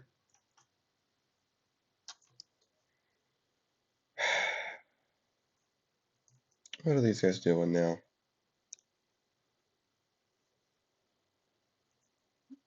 They've probably got 1 turn at most to make things work.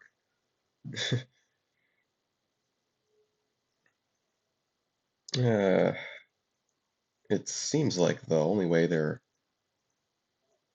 doing this is with the only way they're kicking Brewmaster off is with a Signed Seed Kid, and it also feels like it's going to take too long. Theoretically, they could play a Signed Seed Kid on Northern Isles, drop the breakpoint to 19. Oh, they've got a Brewmaster. Can use his talent thanks to Fiesta. That might make a big difference. What options do we have with Brewmaster talent?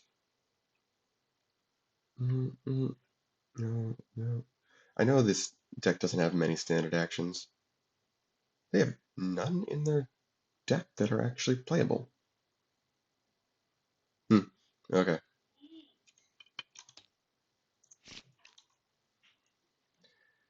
Okay. So theoretically, play this there. We could flip Nito to go up to 12 out of 19. And we've got an action. We don't want to do Lord Vessel.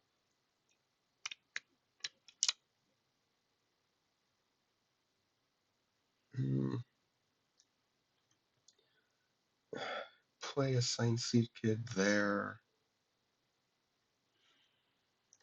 Well, let's see what we get off our draw counter. Second Contrarian. Would have preferred Estus Flask, I think.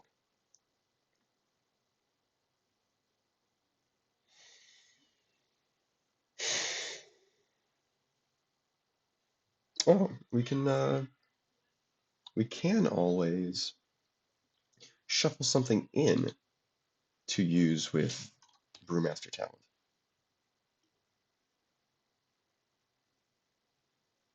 That would be Abyss Walking. It would literally only be Abyss Walking.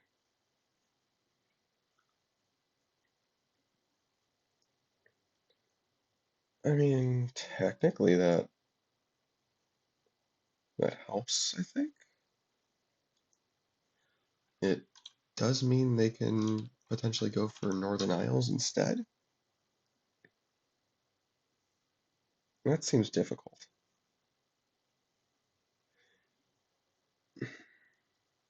Hmm. It also puts Abyss Walking in the box, which might be what they need to do, you know. Theoretically, they would play Abyss Walking with Brewmaster talent. That moves Nito over for what is that? 4, 5, 6 is 9. We flip it with Contrarian for 11, and this would be what, 6? For 17, do they have an action that would add 4?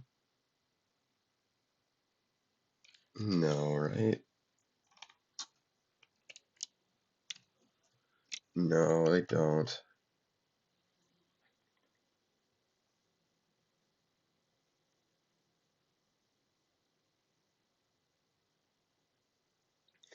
Yeah, they just gotta put a signed seat kid on another base.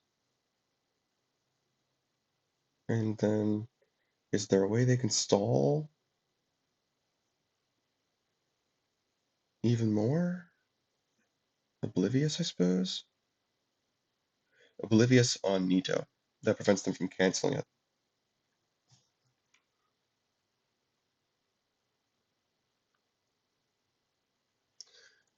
Does that actually work? Oblivious to stop the effect? It certainly stops them from storing cards, so yeah. Yeah, I would. Do this. It does do that, but we can do that. Yeah. Is that after one or more? No, any. Yeah. This does prevent them from undoing Nito, which is good. Yeah. But I think now they're just going to put a minion on Northern Isles. Alright, let's see what they get for their draws. That's not it. That is really not it. 1, 2, 3, 4, 5, 6, 7, 8, 9, 10, 11. They do have to discard something.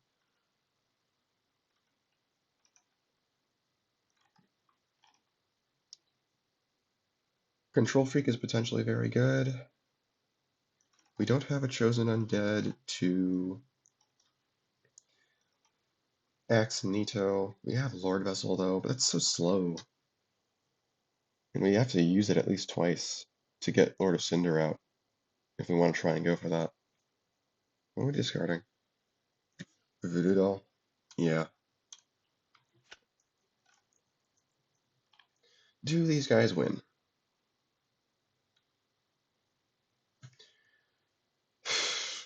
We don't have a taste tester in our discard pile anymore, which is actually kind of annoying. Hmm.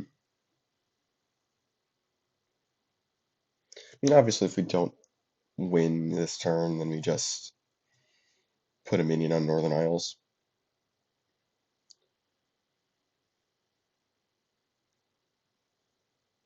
Hmm.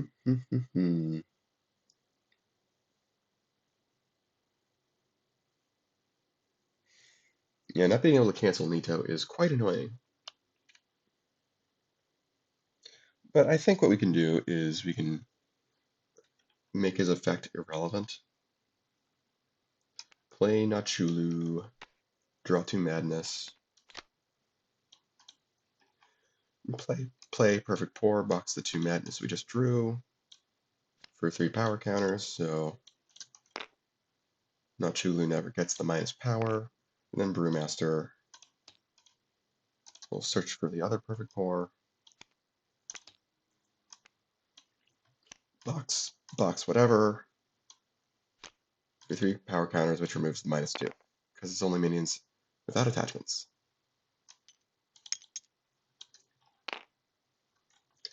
All right, that's Fiesta Mexicana. Yeah, they don't have any specials. Well, they've got a science seed kit, but even accounting for that,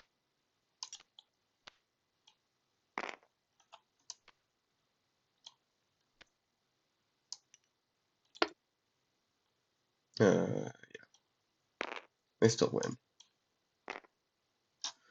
Still win that base. Yeah, it's 15-9. So game ends. These guys have what, 6 madness though? Yeah.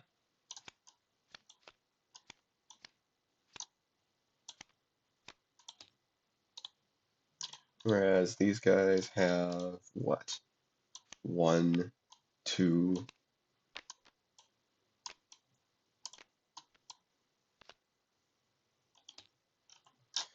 Yeah, so final score is 6-14. I mean, even if they had kept all 6 of that madness, that would be 11-9 instead, and they would still win. Wow, insane. Got kind of close to bringing out Lord Ascender. Not quite, though. That would have been wild if they did. Alright, well, we'll see what happens in game 3. Alright, it's time for game number 3. We're using our high-risk base deck, and Dark Raiders are going first since they lost the last game. This one is to take the match. This is a winner's round match, so the loser of this game will not be eliminated, and they'll just drop down to the loser's bracket. Alright, let's get started. So very similar opening hand to last time. Actually, I had to check the footage for game 2 to make sure it wasn't exactly the same, but nope, it is different. But again, 2 Chosen Undeads in the opener, and Bed of Chaos in the opener. I think we're going to put that on courtroom number 3 and leave it there. Ooh, Estus Flask again. Awesome. And Social Queue, gotta remember that. Gotta remember that. Alright. I think this is a pretty simple opener for them as well. Ankathulata, I guess we'll put down Cunning Snail somewhere. Put this on Benchy. Put this on Courtroom. That'll probably do something eventually. At the very least, increase the breakpoint a little bit. Ooh, Homebrew with a couple of taste testers. That's good. We got three cards to reasonably box with it. Okay. Now, over here. One option we have is Bed of Chaos and Impatient, just to get a soul out immediately. That is certainly a thing they can do.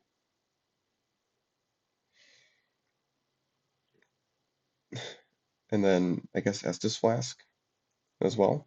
Put that on Banshee maybe, or Walking Hut. Walking Hut is deceptively quick to break sometimes. And put a Chosen Undead there. Yeah, I like this one. Bed of Chaos, play Impatient with its special. Chosen Undead will destroy Bed of Chaos and box it. And we'll just quickly grab easily.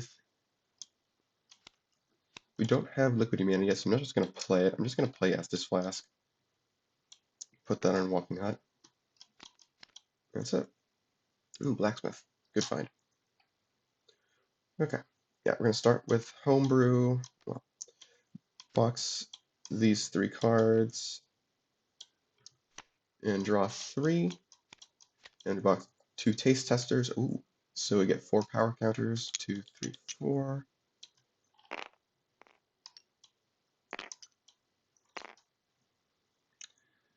Uh, okay.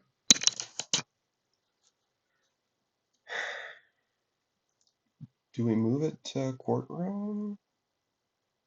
I think obviously we're playing Nyartacothep.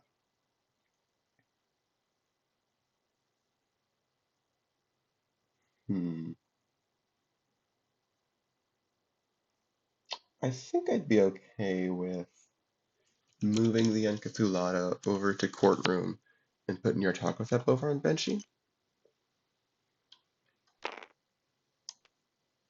And we'll do courtroom's ability. Force them to present something. I think they're gonna present this chosen undead, since it's just gonna get played. Yeah, I'm not even gonna bother changing the break. I should change the breakpoint just in case. Alright. Ooh. Nito early, also good. With a contrarian, this is a good start. Okay. Anyway. Estus Flask. We'll play the presented chosen undead. Oh man.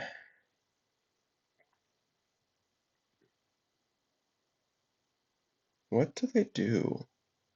Well, we'll do courtroom. They will present this. Breakpoint stays the same. Oh, did they not draw? I think they didn't draw, did they? Yeah, no. Yeah, still present that for sure.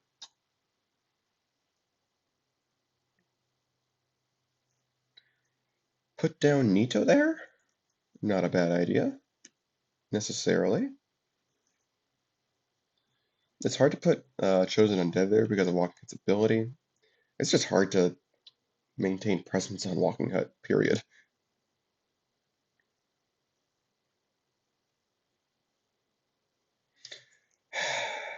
Hmm.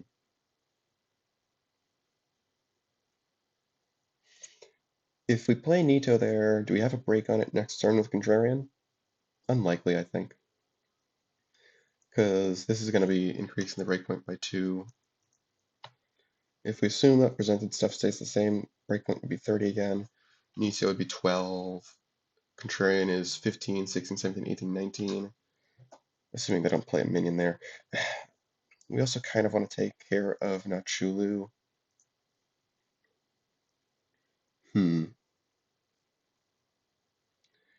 just put down a blacksmith there for now? Something I'm partially inclined toward is putting Nito on Walking Hut? That doesn't make sense, no. We could do Contrarian on Benchy. We can do Estus. Yeah, I was wondering how we get another Chosen Undead. Oh, well, we have to draw another Chosen Undead for that to work. Hmm. We can still do Estus. We have a Voodoo Doll to play with it, at least. Oh, Voodoo Doll would be another source of power from Nito. Let's do that math again. Nito is 12.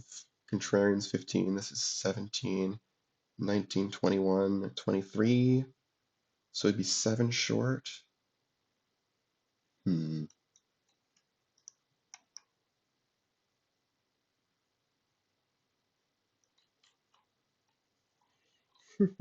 Hmm.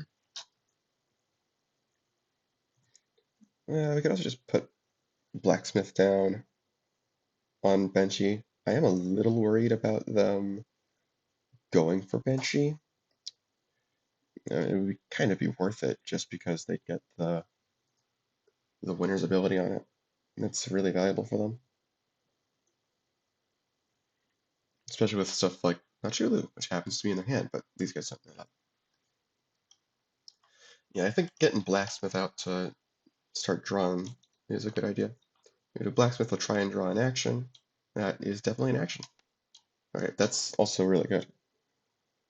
Okay, I think we still play Estus Flask on Courtroom. Yeah.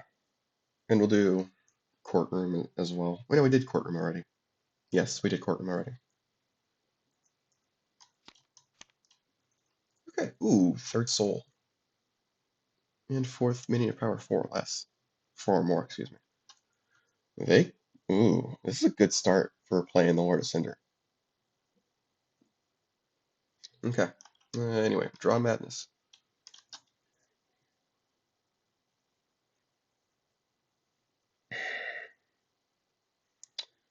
Hmm.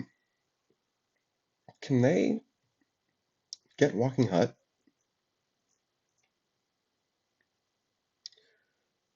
Let's think. Let's say we play Nachulhu there and assume that the Chosen Dead gets booted off. Probably booted off to courtroom. Uh, yeah, we're not going for courtroom this turn, I don't think. Yeah, that's just not feasible. So yeah, we're going to use Cunning Snail, increase the breakpoint by half the cards we placed in the box. That's why the rounded up was there. So that's 30. We do have to remember we've got this. I don't think we're playing that. Play Nachulhu here, that's 6. We can just play Madness to draw 2. And then this Enkathelata can move over, and that's what, 6 plus another 7 is 13. So if the Chosen Undead does stay there, then we have a break there. Otherwise, I think we'd need Eye of Asadathoth, which wouldn't be the worst ever. Can drag over the blacksmith instead. And if we win the coin flip on Walking Hut, then we don't need to do that. Sure, I am okay with that plan. Draw 2 Madness, flip a coin with Walking Hut.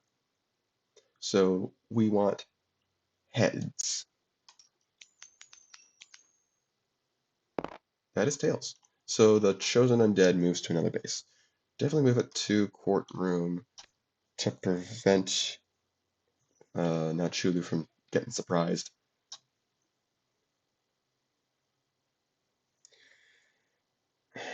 And yeah, we'll do Eye of Asadathoth, draw 2 Madness to move the blacksmith, and Enkathelata reacts to move over, since we played a standard action. Okay. Seems like a fine start. Alright, yep. Well, yeah, no specials over here, right? Yeah. 1, 2, 3, 4. 1, 2, 3. Seems good to me.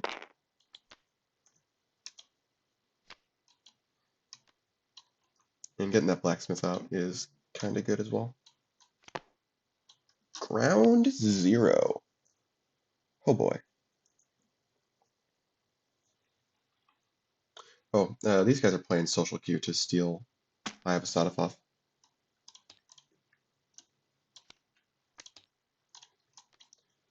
That was probably the action they were going to try and steal anyway.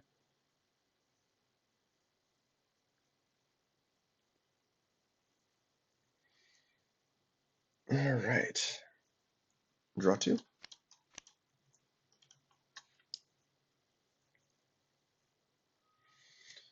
Uncover Estus Flask. Do we want to do Courtroom? No. Uncover Estus Flask. Play Voodoo Doll.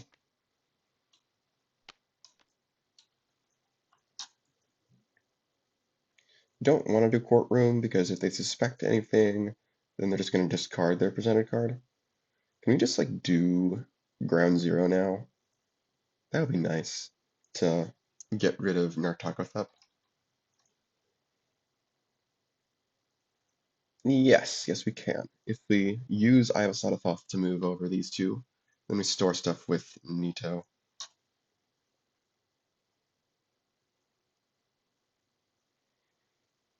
Yeah. Yeah, we don't want to store the Madness.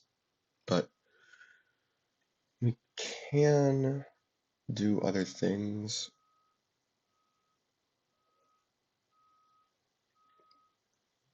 We're making quick work of these souls, potentially. I think it is worth it to get rid of Nyartacothep, because it's just so dangerous. I mean, we could play Nyartacothep. We could drag over Nyartacothep and just use it to get rid of Benshi.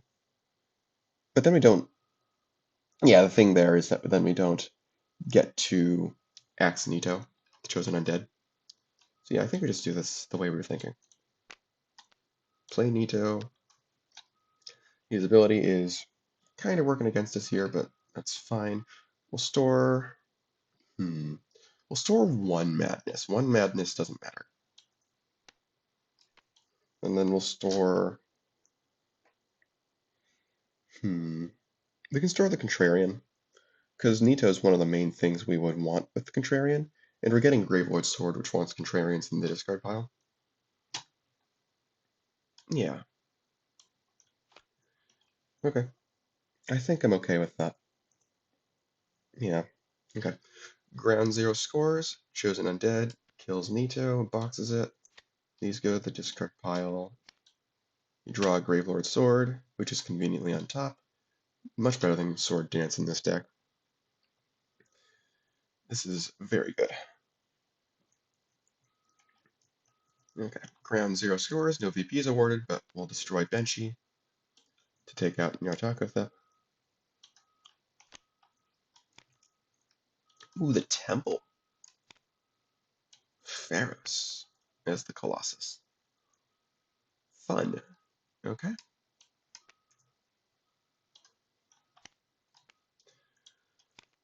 Spirit Glade. Okay, let's do this. Nope. Nope. Nope. There we go. Chosen Undead. Ooh, that's a real interesting hit.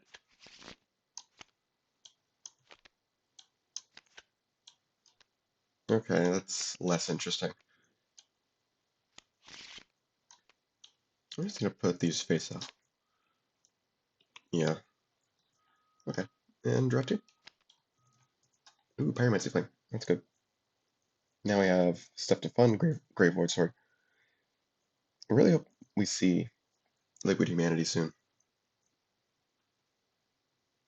They're gonna increase the breakpoint with Cutting Snail again.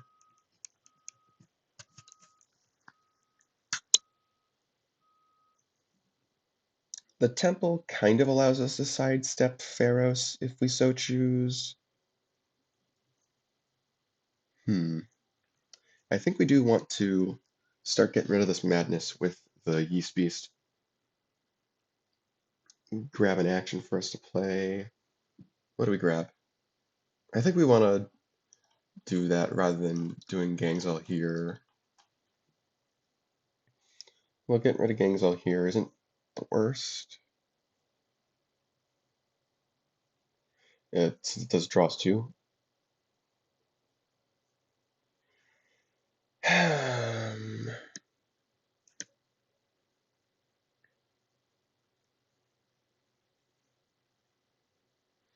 What action are we playing?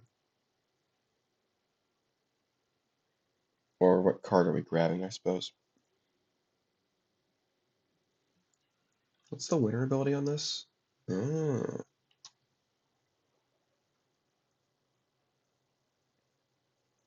That, This might potentially be a case where scoring the Temple is easier than scoring the Colossus. We'll see. Usually the Colossus is much easier. I think I like playing Yeast Beast on Courtroom, so that we can potentially go for that instead, which also wants us to not box Gangzal here. Okay, so now we grab a card. We'll just grab Brewmaster maybe, play Yaglapeño.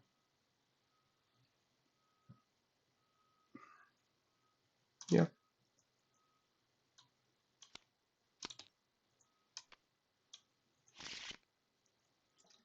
Yeah, play Yaglapeño. quote unquote, and we'll have these guys present something. What are they gonna play? Let's present. Let's present something that they already know we have. Okay.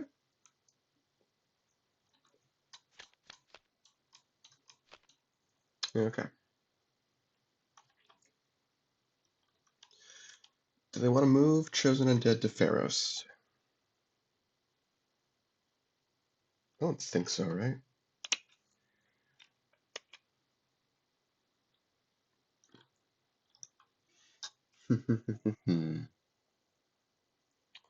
What do they want to do? I think they want to do 4 kings. Definitely want to do 4 kings somewhere.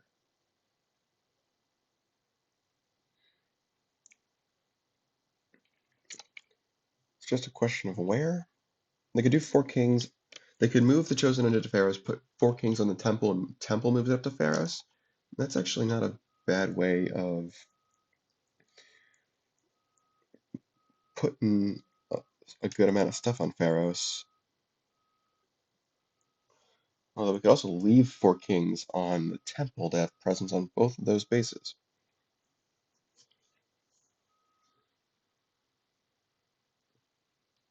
It's only played. So maybe we put 4 kings on put 4 kings on temple if we're gonna do it this way. I think we can just play Estus Flask as well, because we've got Chosen Undead in our discard pile, right? Yeah. Yes. Alright. Yeah, I think I like that plan. So this Chosen Undead's gonna get moved up to Pharos with Pharos ability. Play 4 kings. We also have the second Impatient, that's really funny. I don't think we're gonna need it though. Action, I think, kind of leaning towards Pyromancy Flame to get rid of the madness. Put that on the Chosen Undead. Yeah.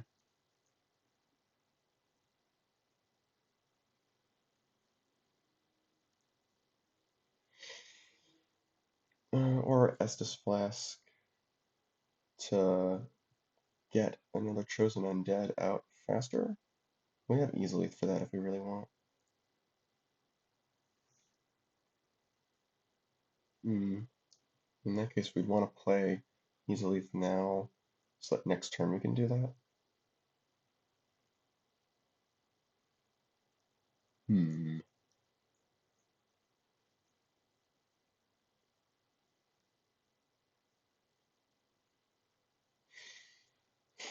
Easily wouldn't help us break Pharos necessarily. It would potentially help us break the temple instead. It might take us a couple turns to do this stuff anyway. So I'm kind of inclined toward Pyromancy Flame.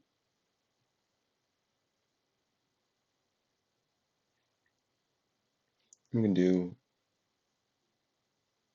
Estus next turn.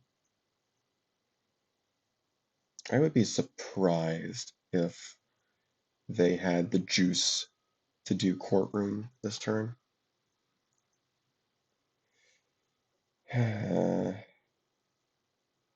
We could also just move 4 kings up and Impatient to Axon, get Abyss Walking. That's also solo protection. And that gets us to 3 out of 4 souls already. It's not the worst idea. It certainly does prevent solos. You know, I kind of like that. We've already played a minion, we've played 4 kings. We could play Impatient, play Pyromancy Flame, and get rid of the madness that way. All this turn. You know, I kind of like that plan. It's very, very slow, obviously. But I think we're still okay with that, especially if we get Abyss Walking. I'd also like it if we got Liquid Humanity, but can't ask for everything right now. We can also just play Estus Flask instead of Pyromancy, because we can play Pyromancy to get rid of the madness at any time. Play Estus on Courtroom. Well, that is how we lost it last time. But if you play Estus, then it's less likely that they'll be able to do that. This is very true. The breakpoint would start at 28, 25. 4 out of 25 is really hard, even for these guys. Yeah, okay, that's what we're going to do. Use Temple to move up 4 kings. Then we'll use Impatient for Chosen Undead to kill 4 kings. Box it and grab Abyss Walking.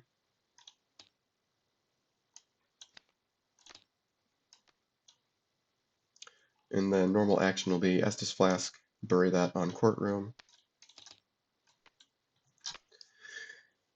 Yeah.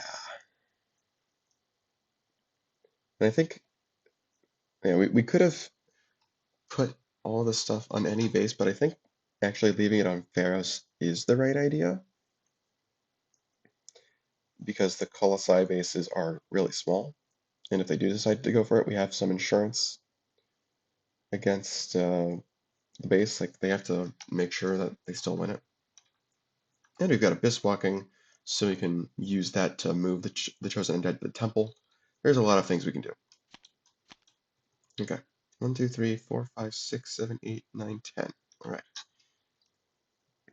We could use Assigned Seat Kid and Lord Vessel as our 4th soul, potentially. Keep that in mind. Okay. Let's see. This goes down to 28 before we do Cunning Snail.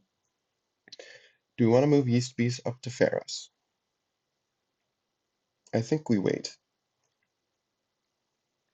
Yeah, I think we just wait. Does that mean, can we go for Courtroom?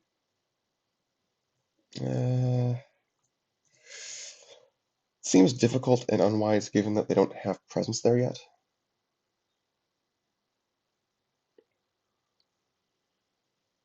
Hmm.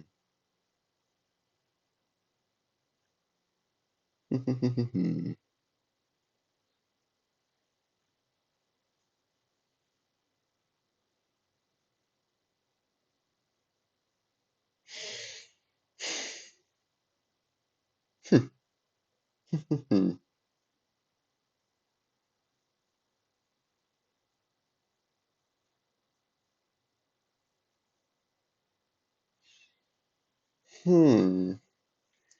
Lots of options. I think we want to put a minion on Temple if we don't break anything this turn. Which might mean that we want to move... No, we don't want to move Yeast Beast up there yet. We want to do that terminally. We can just put Enjabir on the Temple, though. And I don't think we're getting Courtroom this turn. Even if we bring it down to 25, force them to present. If we, although by reducing the break one here, we kind of give our hand away. Tip our hand. Yeah. Anyway, well, yeah, I'll just do Enjabir. Brewmaster, actually? What's in here? This is some good stuff. But I think we want that in our discard pile for what if and when we win Pharos. And if we don't win Pharos, then we can use Brewmaster to get this stuff back.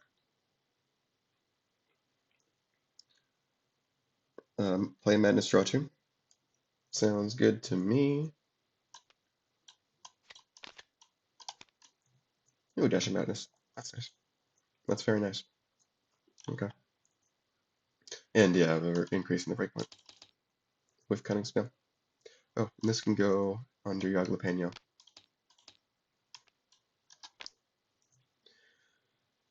Do we want these guys to present something? I think we do. What are they going to present? Or they can discard. If they discard, they can discard Assigned Seat Kid.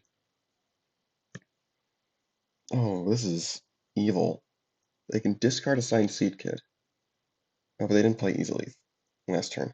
So it would still take them a couple turns to get rid of Lord Vessel and Easily out of their hand. So yeah, I think they're just going to present. They'll present a signed Seed Kid though, so since they're probably going to plan to play that. Yeah. Okay. This is good. Draw two. 2, 3, 4, 5, 6, 7, 8, 9, 10, 11. They'll discard. I think they're biased towards discarding a standard action right now for Yoglepeno. Yes. Discard another Madness.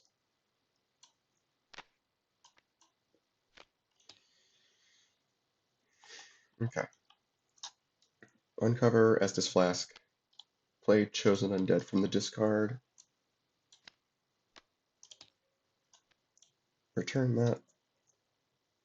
No Liquid Humanity in sight yet, which is kind of bad. Not necessarily. Yeah, we want to play a signed Seat Kid somewhere. Play it on the Temple, maybe. Play it on the Temple so that we have presence on both of those. Sure. Why does that? Oh, okay. There are just two games there. Kind of want to play easily this turn, but it is a little risky to start putting these out without Liquid Humanity. Maybe we just have to take the risk, though. Thing about that is Temple's awful close to breaking now. So maybe we put this on Spirit Glade instead.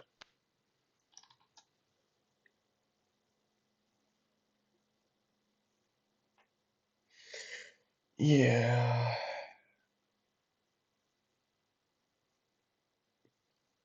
Yeah. We can still play easily this turn because now it's a lot less likely that Pharos or the Temple break.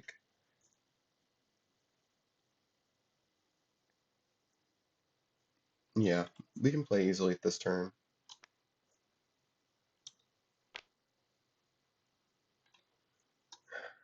Or we can play Pyromancy Flame? No, we can do that whenever we want. We have a lot of things we want to play. We have a great number of cards we wish to play. 2, 3, 4, 5, 6, 7, 8, 9. We still have our... No, we don't still have our normal minion. Played a signed Seat Kid, that's right. This setup is pretty threatening. Get rid of their biggest minion and the biggest minion with power 4 or more. Yeah, it's potentially very, very, very bad for these guys.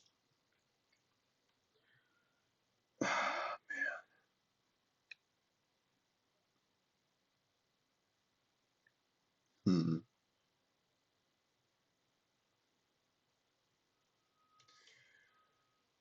Um. Yeah, I think we just leave it like this. I think playing easily is right. Oh, there we go. It was absolutely right. Oh, and we got introvert. This is probably how we're going to pull off the Great Lord Greatsword win if it comes to that, is with an introvert. Okay. Okay. These guys. This goes down by 3.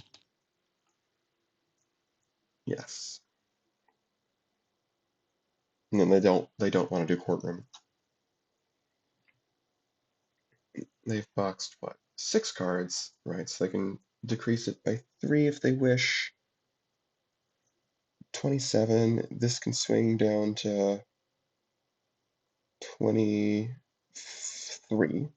23. So it's 6 out of 23. Or we can go for Pharaohs.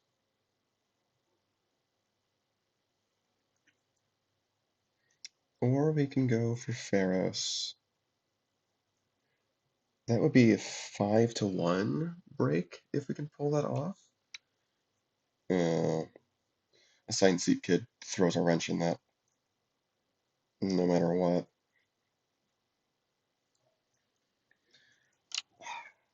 don't really want to be playing Dark Weirdos game, but once they get a bunch of these specials in play, it can be kind of hard not to.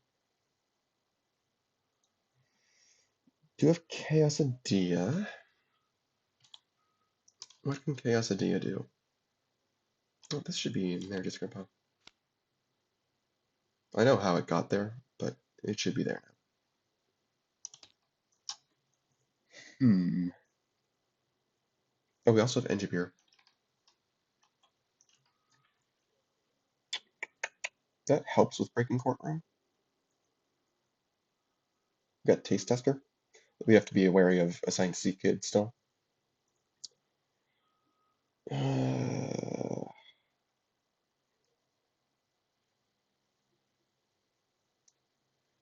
hmm.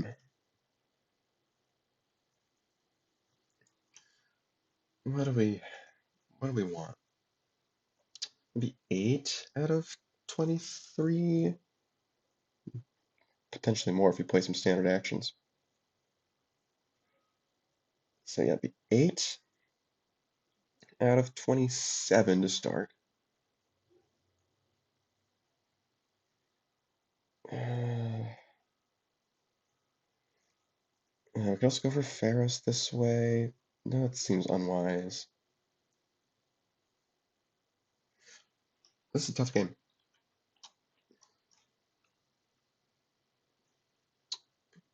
Would Enkathulata be the best minion for us to play? It is resistant to Chosen Undead, but nothing is resistant to Assigned Seed Kid. So we need at least 3 minions there. Whatever we score, we need at least 3 minions there. Which means I don't think we can break anything this turn.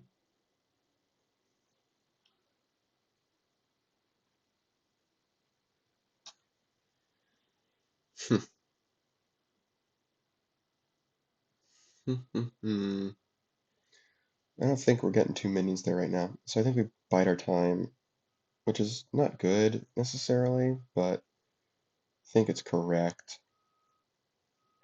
So what are we doing instead? I think instead we just box a Madness to draw a card with Ganjabeer. We play Enkathulata.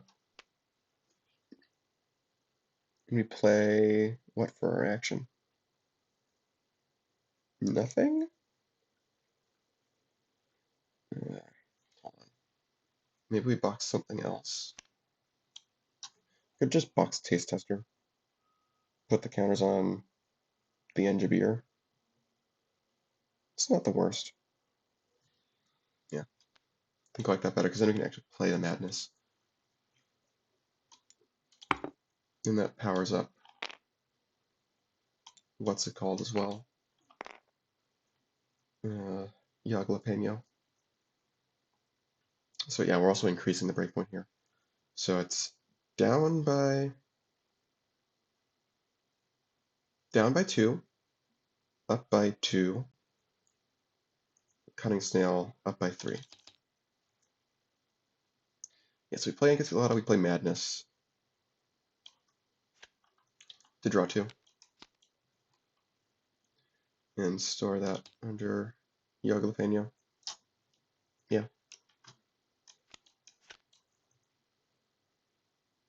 One, 2, 3, 4, 5, 6, 7, 8, 9, 10, 11, 12. You can get rid of Tavern Tussle. You can get rid of maybe Terrortilla, maybe Dash of Madness. Something about Dash of Madness to take note of here is that we can store it with Chaos Adia, but we can also just play it to get Madness back. That might be better. I want to keep Taste Tester in hand for Engibeer. Probably want to keep Cheers in hand to play it. Okay, so we get rid of Terrortilla is what I'm thinking. Okay. Alright. Playing the slow game. What are these guys doing? Yeah, they're not going to do courtroom, I don't think. Yeah, they can do courtroom, actually. What would these guys... Would they just... No, they already have that out. They just present whatever minion they're about to play, I think.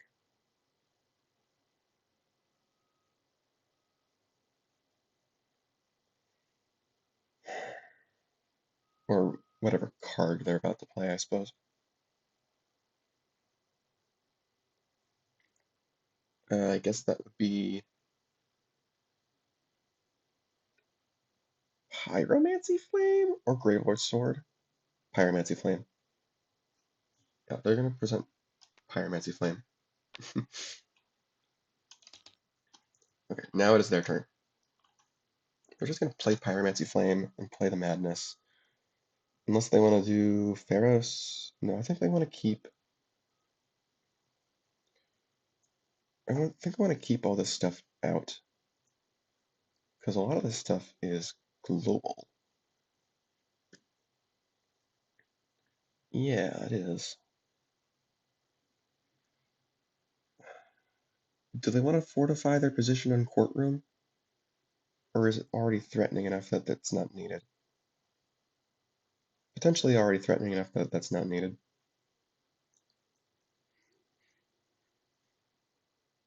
What are we playing as a minion this turn? Voodoo Doll, I suppose?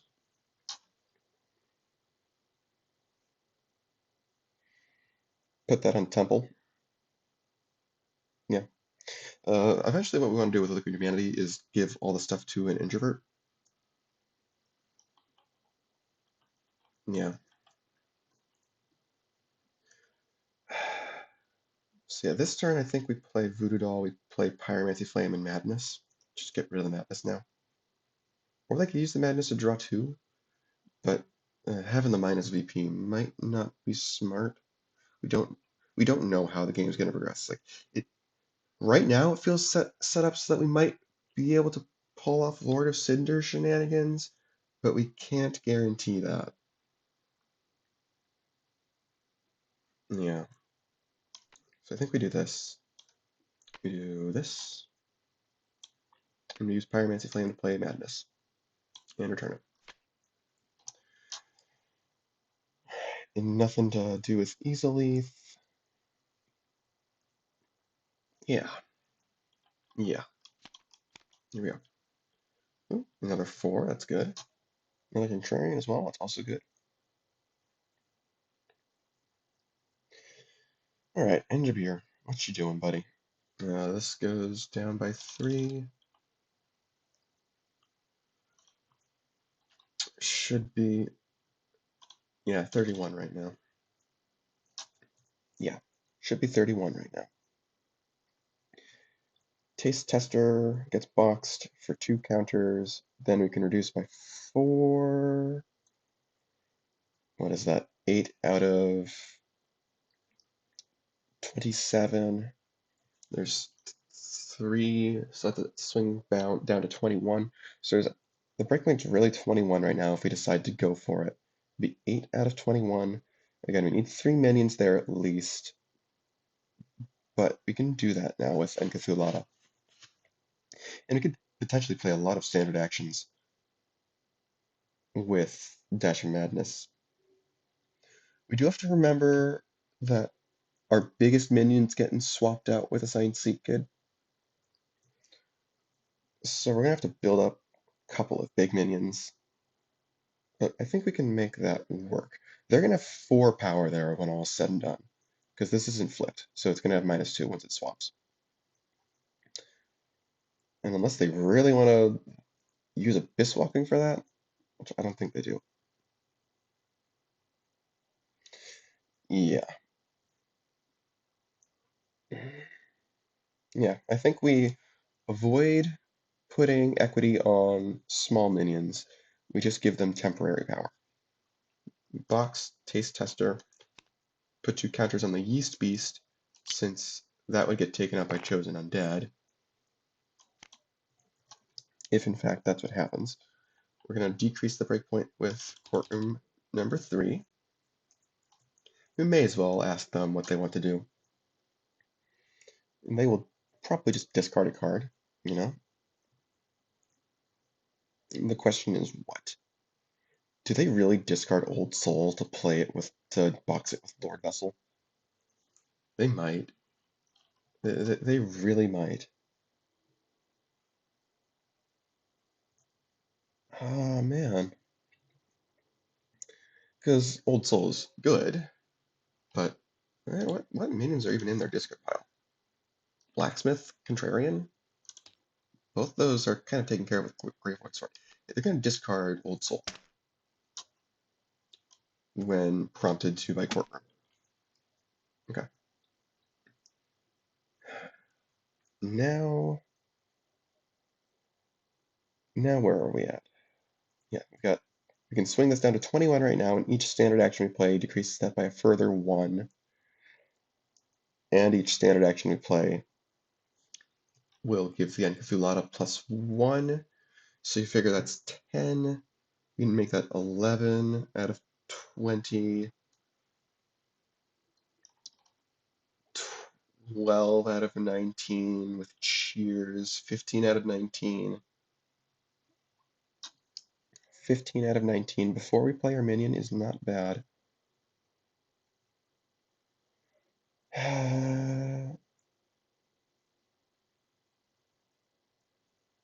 Hmm.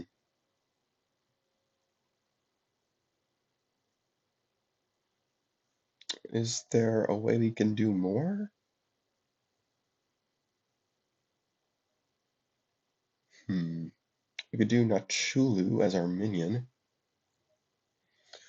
And then just this stuff would be.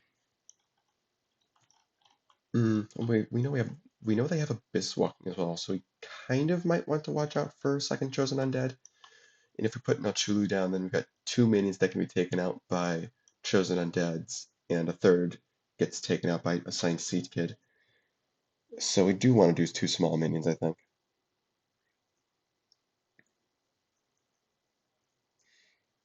We got this or this one. Those are not the 2 we want. We want the other ones. We want the other one single. We could do Guacamole as the other minion. Let's see, that would be 10. Well, we want to play the madness. Okay, just let's work through this. Dash of Madness gets played and stored. Oh, we don't have any madness in our discard pile. Well, that's not good. That's really not good. Yeah, I thought we had madness in our discard pile. Apparently we do not. Oh, it's all in. It's all in here. Right. Okay. Oh, that's annoying. That's really, really annoying. Because no, we can't. Well, we can bank this play. But yeah, the tough thing here is now we have to discard Yaglapeño cards before we play Dash of Madness, which, oh well. Okay, so the breakpoint's going to go down to 21. So we need 21 power there.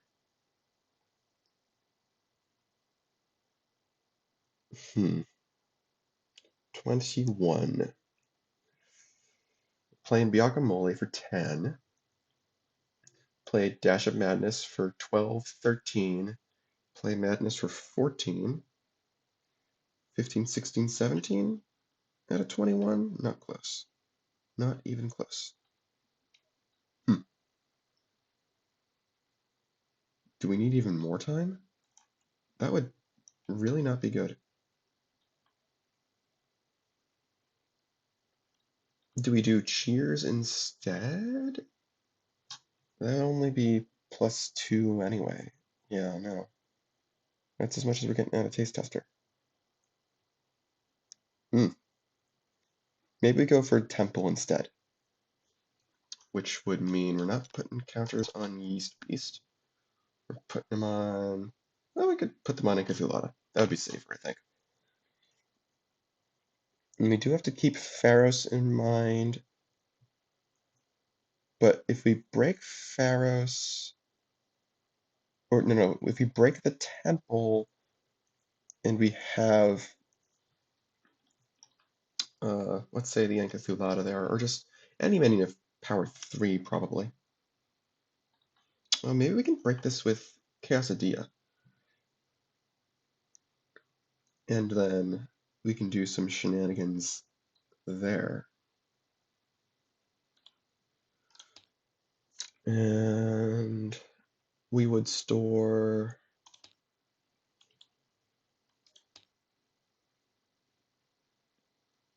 Yeah, we did already do courtroom. We already did courtroom. Hold on.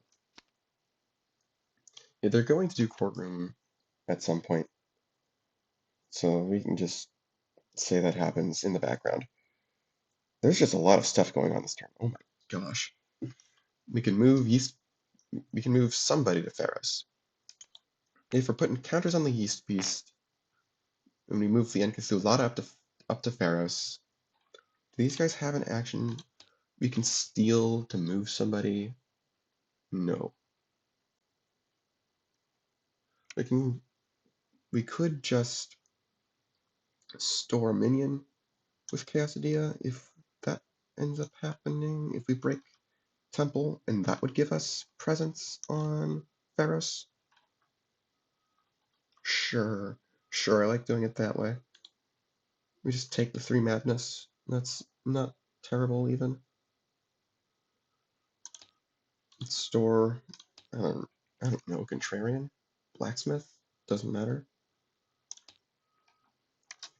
Okay, point is, we are using Temple as a means to score Pharos,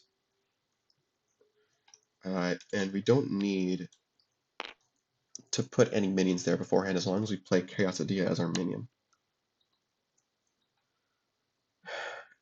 As long as. Yeah, and we're gonna increase this breakpoint instead of decreasing it. So that's 35. Okay.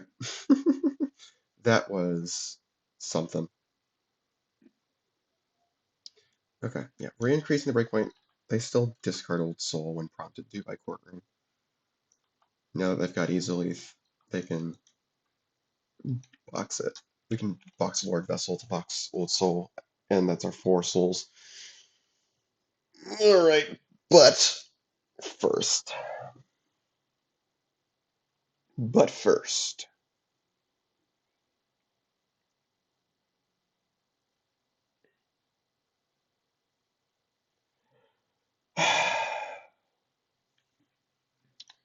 Chaos Ideas 10.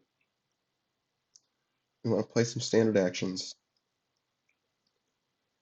This is a 4, 5, 6, 7, 8. Easy.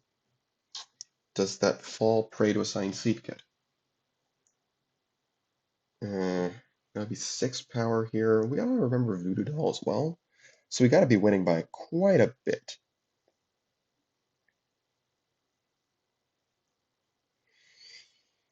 It seems like Encathulata would be the biggest swing away. This would be 6 power here. You'd have 5, 6, 7, 8, 6. Or 2.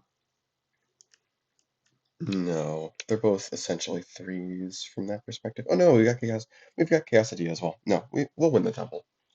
We will definitely win the temple. Okay. Chaosidia. We store one of their 3s. Doesn't really matter which.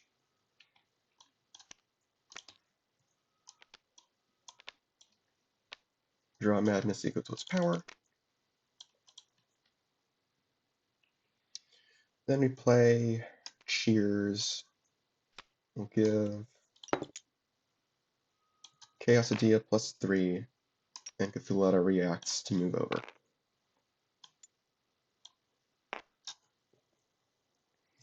Yeah. And now we've got some madness as well. Now we could potentially actually throw into our discard pile instead of into Yaglapeno, so that we have a reason to play Dash and Madness. We'll see what happens though. Okay. Temple scores. Chaosadia will play Contrarian on Pharos, which also requires an action play? What does that even mean in phase 3? Actually, does this mean this doesn't work? Well, trying to decide if that means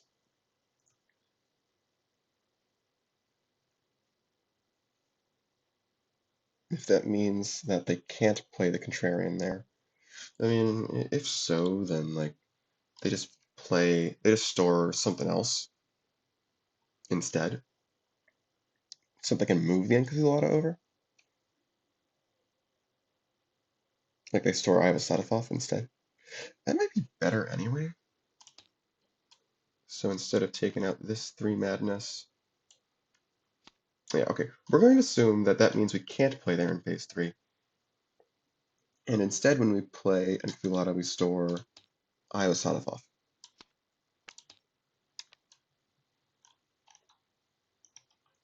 And yeah, we play Eye of Asadathoth.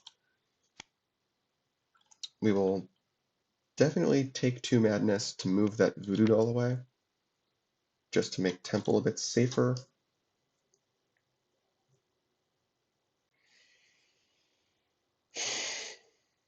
Or they can move... No, there's no point in moving up Yeast Beast unless they also move the Chosen Undead away. No. Yeah, we'll move this to here. And then Enchilada reacts to move over. That might be the best thing to do anyway.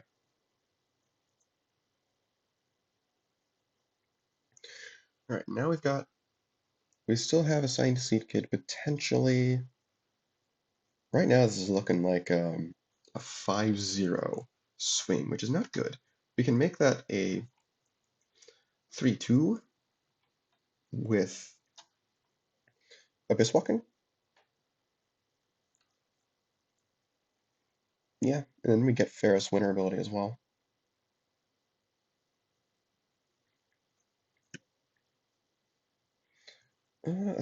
If we don't, actually we don't even need that. We can just swap in Assigned Seed Kid.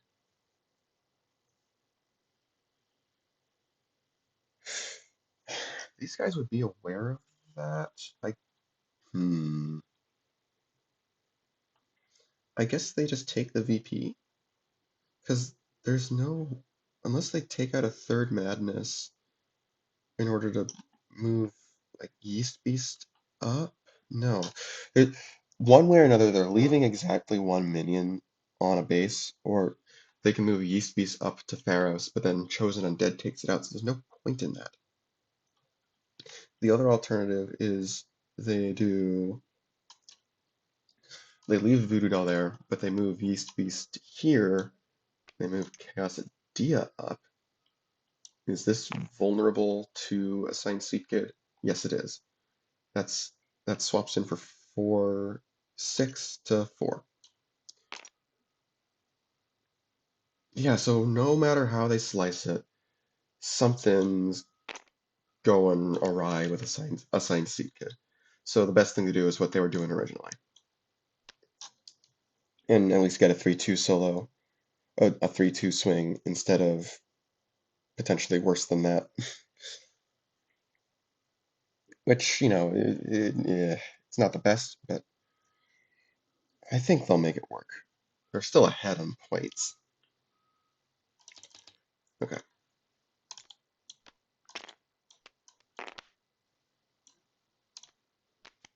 Okay, so I always thought off is back in the discard.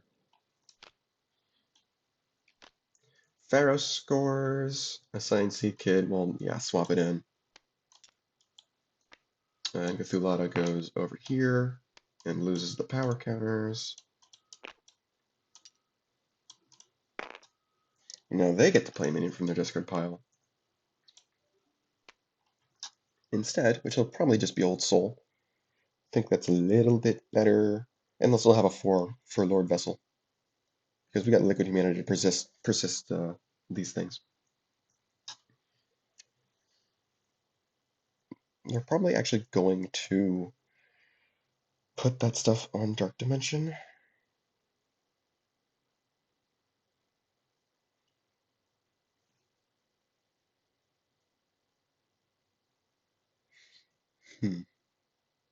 Or they can put it on Spirit Glade.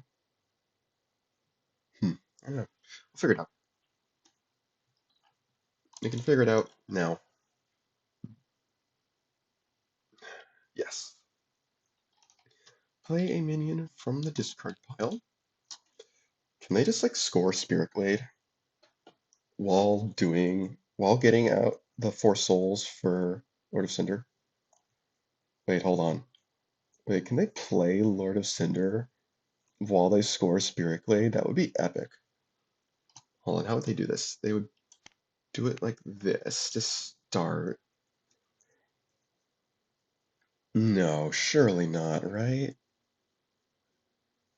They'd have to... Oh man. It seems theoretically possible. But okay, these modifiers work even when... Oh, we could use Abyss Walking to save the Chosen Undead, and then we don't have to worry. And that's some extra power as well. We wouldn't have to spend our Chosen Undead from Spirit Glade there either. Oh my gosh, they're gonna get the Lord of Cinder. Oh my gosh. Okay, so on their next turn, action's gonna be Lord Vessel. It's just gonna get uncovered by Easily, which is a global play. So that's gonna be -7 in total. So what is that? 14 breakpoint? 12. Can they? Yeah, there'll be 13 power, 14 breakpoint, and then Lord of Cinder talent would do it. Oh my gosh, they're gonna do it! Holy crap! Yeah. Uh, yeah. Before the base scores, we'd play Abyss Walking as well. This is all completely deterministic at this point, so they can just kind of run wild. Oh my gosh, this is insane. They don't even need the minion. They can just use Pyromancy Flames talent. Oh my gosh, this is insane. Okay. Oh, and Ferris decreases the breakpoints. This is awesome. Wow, these guys accidentally did them a really big favor by allowing them to do Courtroom. And it is their turn, so they discard. They draw 1, 2, 3, 4, 5, 6, 7, 8, 9, 10, 11. They will discard a Madness and actually discard it. They won't put it in Yaglapeño yet. Oh my gosh.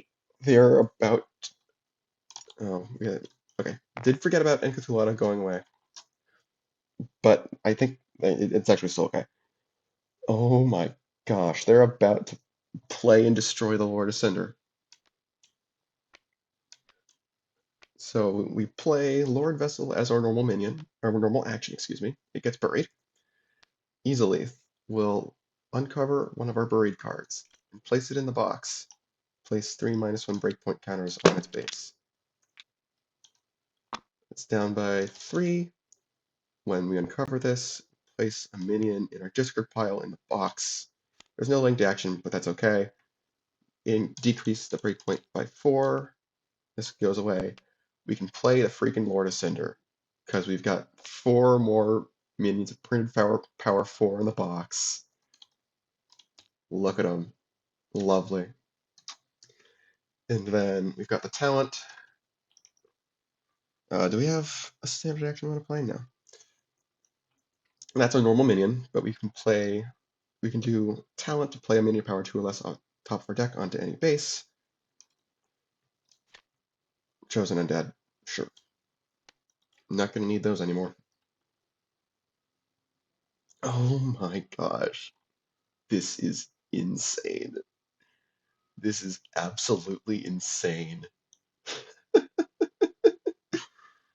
Oh my gosh. Okay.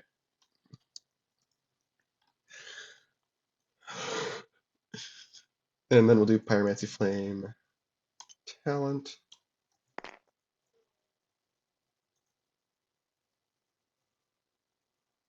All right. Base is scoring. Spirit Glade is scoring. We do Spirit Glade. These guys can play. I don't know. Maybe they just put a second Chosen Undead on Courtroom. They've also got Old Soul. What is Old Soul playing? A blacksmith, I guess. Okay.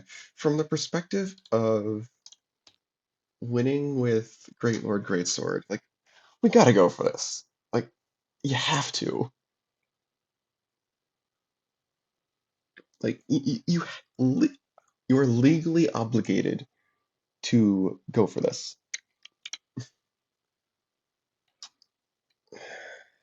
That's irrelevant. Okay. So what do we do from the perspective of winning with Great Lord Greatsword? We would have to kick a minion off, no matter where, which we can do with, let's say, what's it called? Sunlight Warrior. Probably on Dark Dimension. So is the Old Soul minion trying to make sure that happens? Like trying to make is it something that allows it to be the only minion there? Or are we cowards and we just do Sunlight Spear? We could be cowards and just go for Sunlight Spear. We could do that.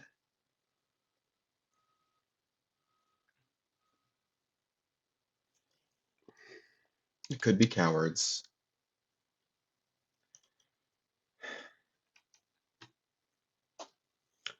What is... Oh, okay. We got to start with these. This is getting played here, I think.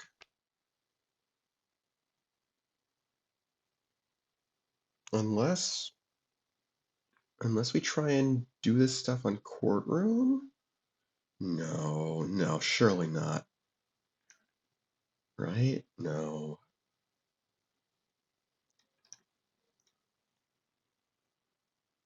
Hmm. We'd have a hard time picking up the equity from Liquid Humanity if we don't put it on Courtroom. But we've already got two minions there, so we'd have to move them off somehow if we want to win with Great Lord Greatsword. This is just a bit of a strange base spread for trying to do Great Lord Greatsword. They've got Introvert to make it help make it work though. Hmm.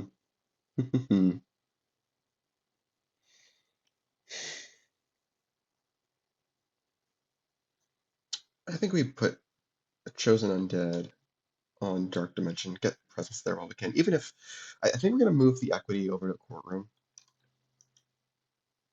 Although they might break Courtroom. So that might not be a good idea.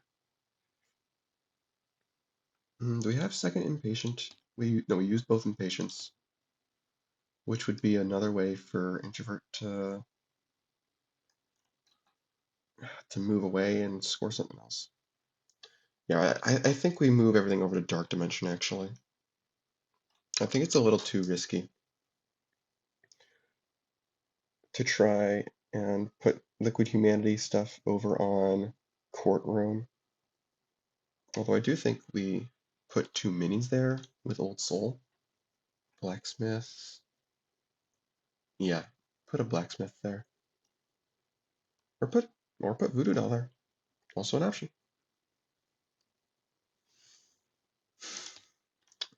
We got lots and lots of options. Where's the Sanctizulata going? It's going Dark Dimension as well. Yeah. Then we'll do Chosen Undead, take out Lord of Cinder. And now it's time to decide whether or not we're cowards. No, we are not cowards. We go for it. Let's do it. Great Lord, Great Sword. And then we'll do Old Soul. Place it on the bottom of our deck. Play a minion from our discard pile anywhere. Yeah, it'll just be Blacksmith, I think. Maybe even put it on Dark Dimension. Yeah, we can put it on Dark Dimension. The score's going to be 9-9. The score is going to be 9-9. If they score Courtroom, that puts it at 14 to 12. That's disappointing. Like, I really, really want Great Lord Greatsword to actually be the play, but it feels like Sunlight Spear might be more relevant. Although, if they score Courtroom, then we need a solo anyway. And, like, I don't think that Sunlight Spear actually helps with that. Like, a lot of our actions are specials. And I think we need to focus more on playing our actions that are already in hand before we can even think about trying to win with Great Lord Greatsword. 1, 2, 3, 4, 5, 6, 7, 8. They have something that draws them cards, because if they do, then they can discard the Introvert for Estus Flask, get it onto Dark Dimension faster. I don't think they do. Oh no. Oh well. I think they'll be okay. What's the chance that these guys break Courtroom on? What's the chance these guys can break Courtroom on their turn? This brings it down to 26.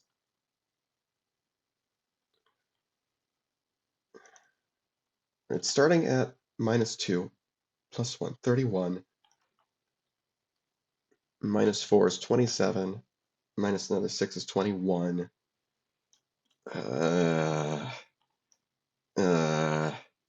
It feels like that's too risky. It does feel like that's too risky. If they lose the Liquid Humanity stuff, it's going to be a lot harder to win with Great Lord Greatsword. They might actually need to do Great Lord Greatsword with the way the score is working out as well. Oh, that's not that Encathulata. They're both Encathulatas. Yeah, if they had like Cursed or something, then they could probably get away with Sunlight Spear. But I think they actually do need to go for Great Lord Greatsword. I don't think Sunlight Spear is actually good enough to get them the solo they need to win the game, potentially.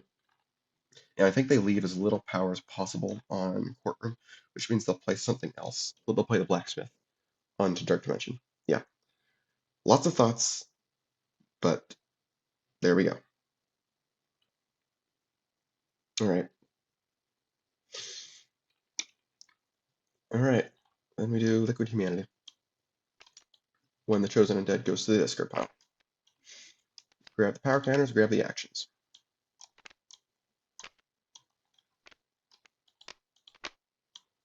And we award VP.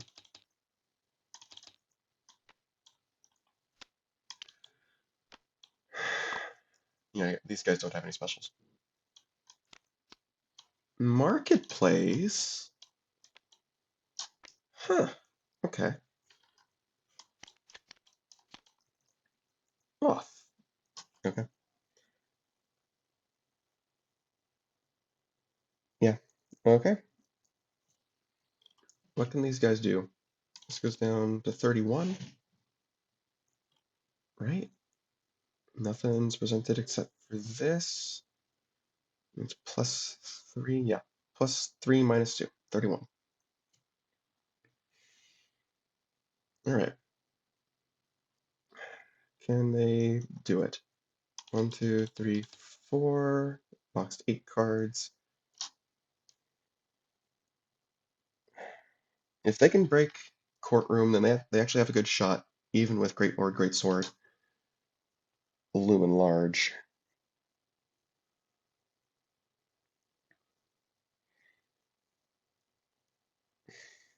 Hmm.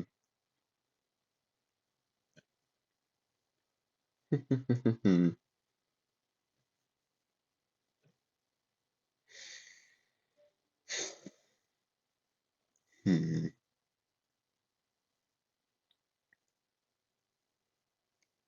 They absolutely, well, they don't know that these guys have an introvert.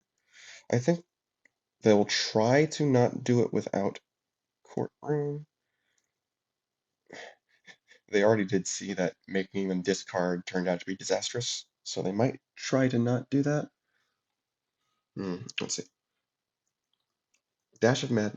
They do have an Encathulata still. That's good. And if they can just break the base, then they'll get the 5 points for sure. Yeah, that's all they have to do is break the base. They've got, what's it called? Brewmaster, they've got Nachulhu, they've got an Encathulata, they've got a lot of stuff.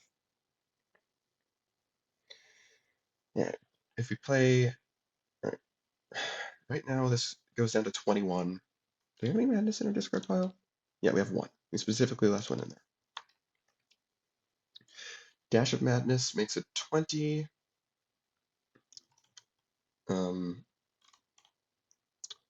9 out of 20. We can play another standard action. I guess that'd be Perfect Pour. Would be 10 out of 19. That's with the action. We could do Nachulhu as well for a time loop. Yeah, we've got plenty of stuff. We should be able to break Courtroom. All right. We play Nachulhu as a time loop. Just do this for the sake of doing it. And Encathulata moves.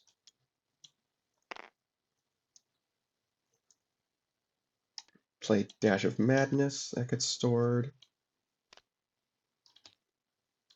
Draw Madness from the discard pile. Still have 2 actions. And Encathulata moves again. We're playing at least 2 more actions, so it can move to there. Perfectly fine. That's going to be 12 out of... Hold on. So it's going to be 19 right now.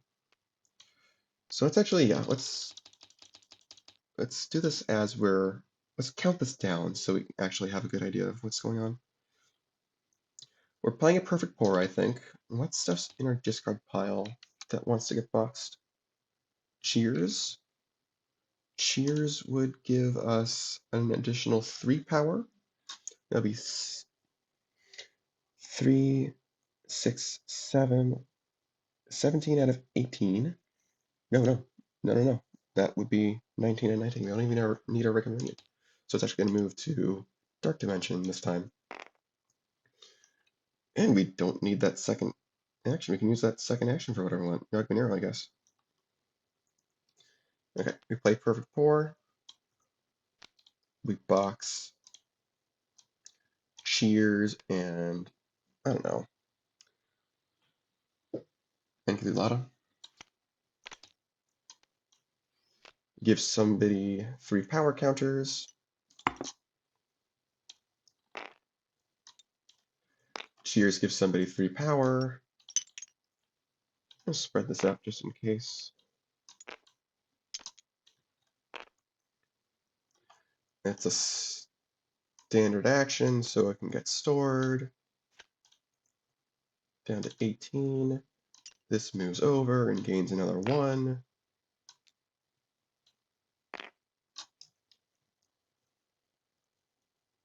Oh, so we do need to play a standard action as the other action. I mean, okay, that's fine. We need to play Brewmaster. Yeah, play Brewmaster. Yeah, we play Brewmaster as our normal minion. Something hard to kick off in case they try and win with Great Lord Greatsword on Marketplace. Yeah.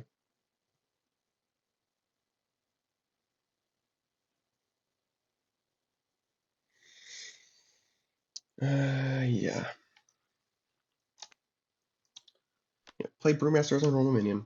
We'll do our discard pile. We'll play Yagbanero as our second action of Yaglapain, Nachulhu, and we play something with Brewmaster.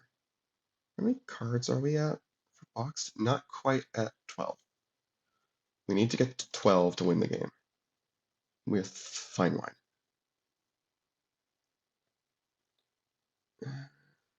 So what would be the best way of doing that? Perfect War. Not necessarily, because we do want Brewmaster to survive.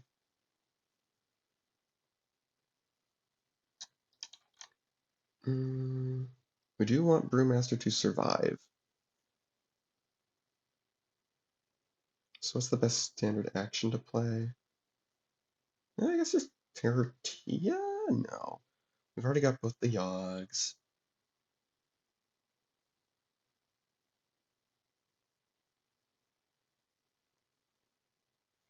Perfect Pour does give us a win as soon as we draw Fine Wine, and we can put the power not on Brewmaster.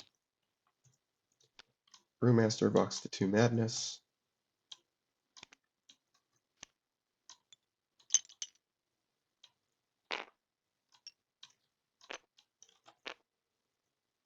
And I can feel out I can move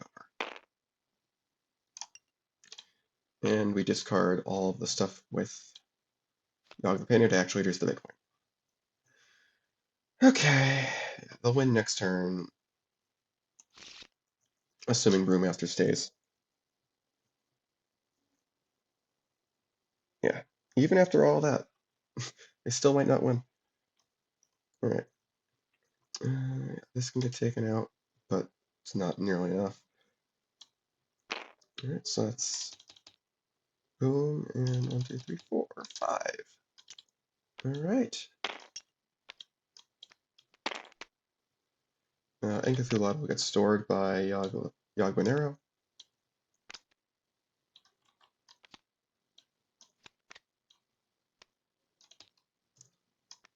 Center of the galaxy. Yeah, they drew Fine Wine anyway.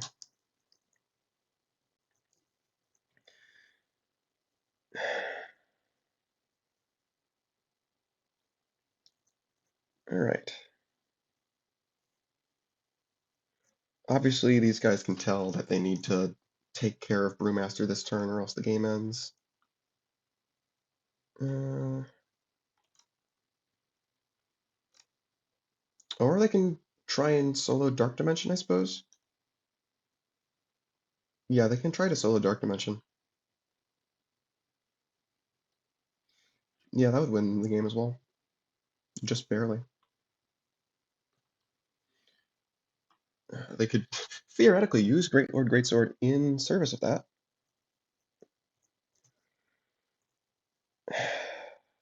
Yeah, and I don't think Sunlight Spear would have been more helpful, even. Okay, they gotta add 14 power, and minions coming from their hand don't um don't actually get played there immediately. Okay, well, theoretically, what do we got? We got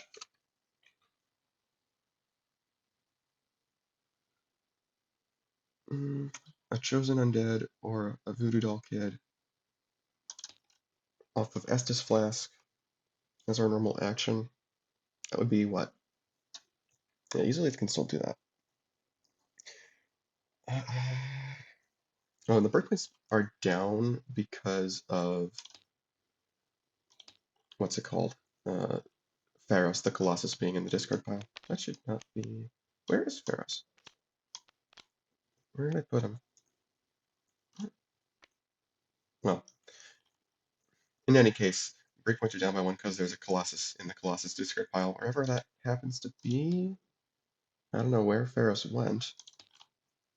Strange. Yeah, well, we know what's going on. Yeah, so easily would bring the breakpoint down to what? 16? Play a 2 at 7, 8, 9, 10? No, it's not enough.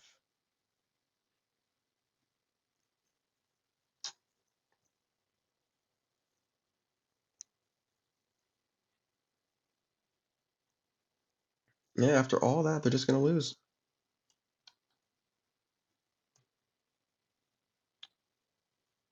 Yeah, it's too bad. Oh, we got blacksmith. Does blacksmith make the difference? It could make the difference. It definitely could.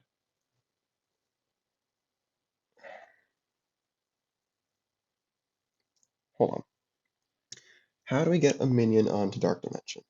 Do we have to use Estus Flask to do that?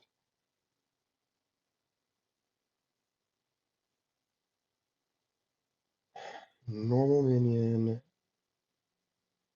I don't think we can use our normal minion to get a minion on Dark Dimension. Well, what we can do is at least play a Contrarian.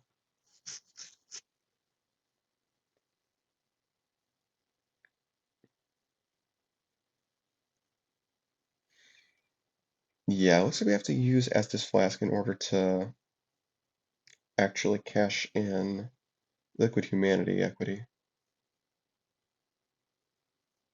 We have Blacksmith to play another action.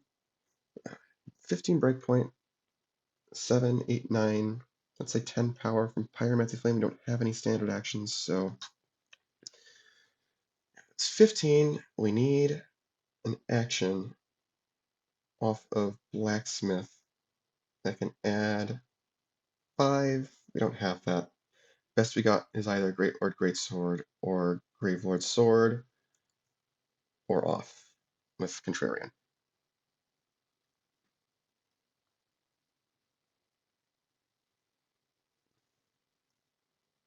Yeah, I'll also go on your stuff. Yeah, if we could just get that minion over, we'd be fine. Dark Dimension, man. It sucks. Yeah, there's no standard actions for us to play.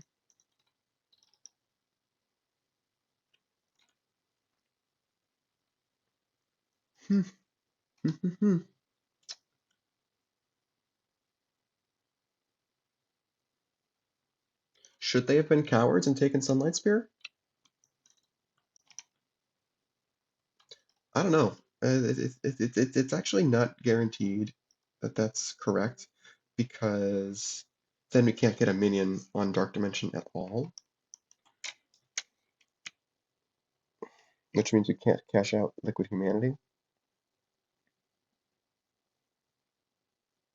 Hmm.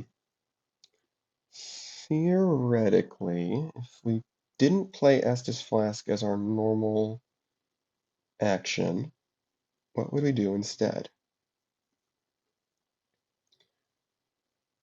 We could play Gravelord Sword with Blacksmith anyway. We can play Great Lord Greatsword on the Chosen Undead as our normal action, and that's what? Hmm.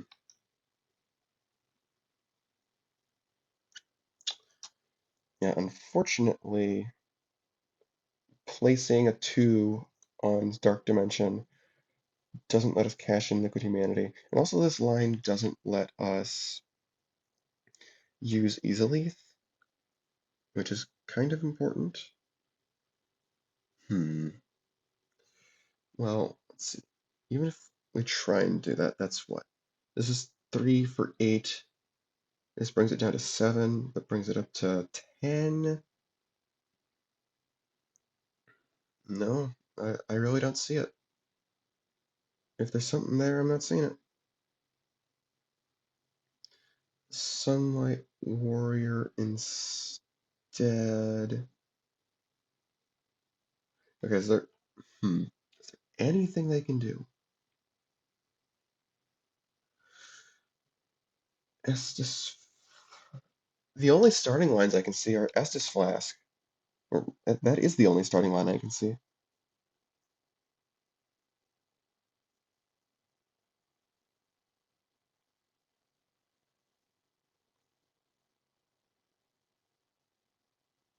Yeah, it really is.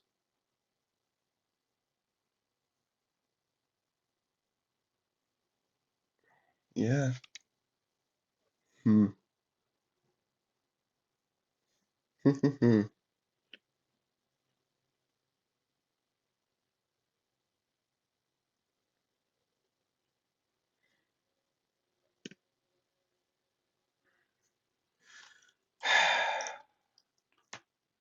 Hmm. Yeah, I don't see it. I really don't. Can they get power there remotely with Marketplace? Play a card here. Doesn't look like it.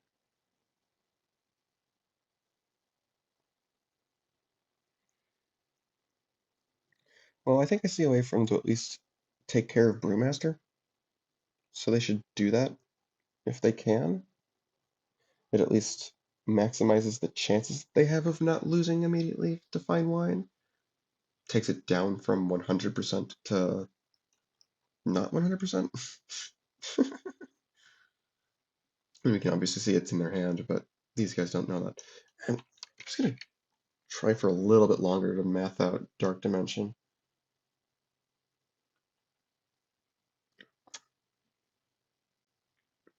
The only way to get a minion there from outside their hand does look like it's Estus Flask and or Gravelord Sword. That uses the normal action play. So that means Blacksmith can no longer play Gravelord Sword on the minion that picks up Liquid Humanity.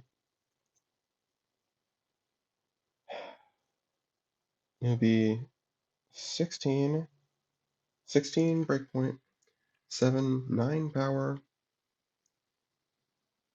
We don't have a standard action to play with Pyromancy Flame.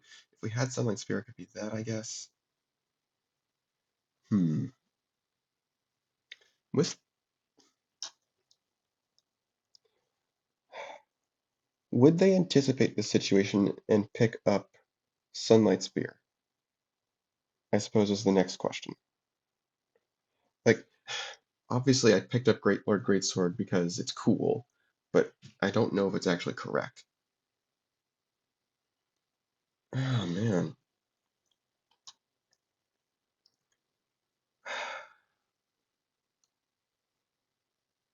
I really don't know. I'm sorry, this probably isn't fun to listen to, but yeah, they're definitely not scoring Dark Dimension with this hand.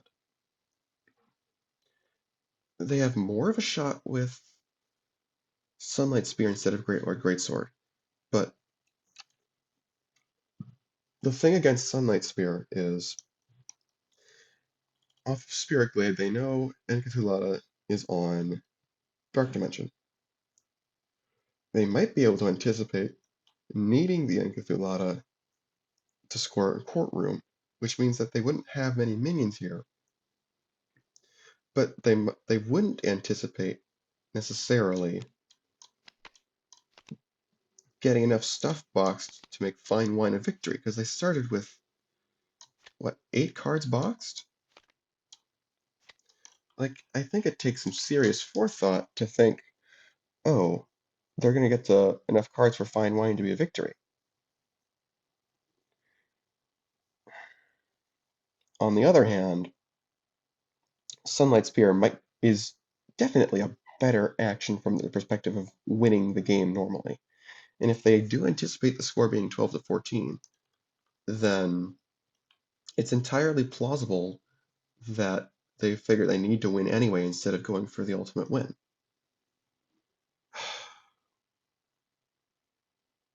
Let's just see what would happen with Sunlight Spear. Because I think they need to stake if they did have Sunlight Spear, they would need to stake the game on getting Dark Dimension. They would not be able to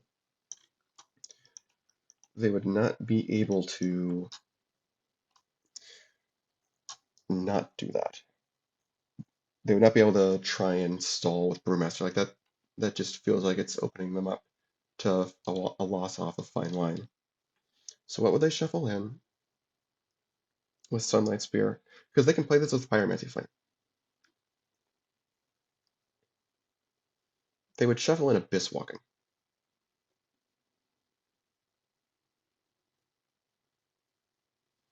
They would definitely shuffle in Abyss Walking.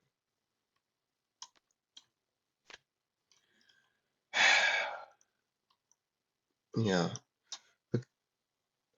The question I'm trying to ask myself is, would they pick up Sunlight Spear instead of Great Lord Greatsword? At the time, the score was about to be tied at 9s, but I was talking about this earlier when we were going through it the first time. It's reasonable to think that they can score Courtroom. Something I didn't think about at that time was that they probably need the Enchithulata to do it, which means they wouldn't have minions on Dark Dimension. With the setup they had, they would have had to move a minion away from Dark Dimension in order to get the win anyway. So it's entirely plausible to say no, Great Lord Greatsword isn't worth it, just do Sunlight Spear. Especially with Pyromancy Flame out. Oh, man. Okay, I'm going to make the call that they did take Sunlight Spear, and it's entirely possible they just don't win anyway. I think I was letting my judgment be too clouded by the possibility of getting the Great Lord Greatsword win. Yeah, I think Sunlight Spear is the optimal play, and we're trying to do this based off of optimal lines of play, not just being cool. Like I've done not something this extreme for other teams, but I have tried to do my best to play optimally, even if that means retroactively explaining things a different way or something. Alright, I'm just gonna live with this. Okay. We can play Contrarian as a normal minion. Yeah, I think we play Sunlight Spear now. Yeah, so we know what we're working with. Yeah, play Sunlight Spear. Shuffle back Abyss Walking. If we hit Abyss Walking, then we definitely win, I think. Nope. Okay. Okay. So Abyss Walking moves the Contrarian.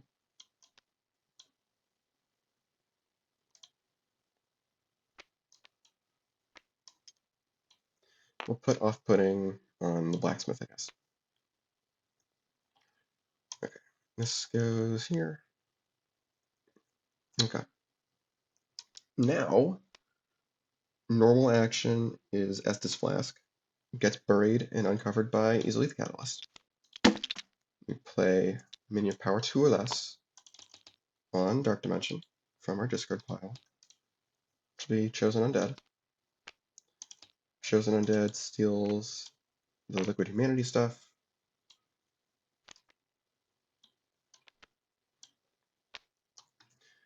Blacksmith plays great.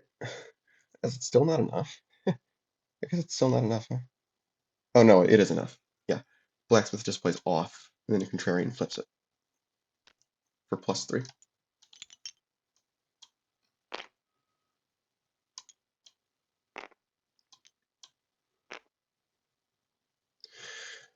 Okay. So they do win if they take Sunlight Spear instead of Great Lord Greatsword. Huh. So yeah, the question is relevant of do they take Sunlight Spear or Great Lord Greatsword in optimal play?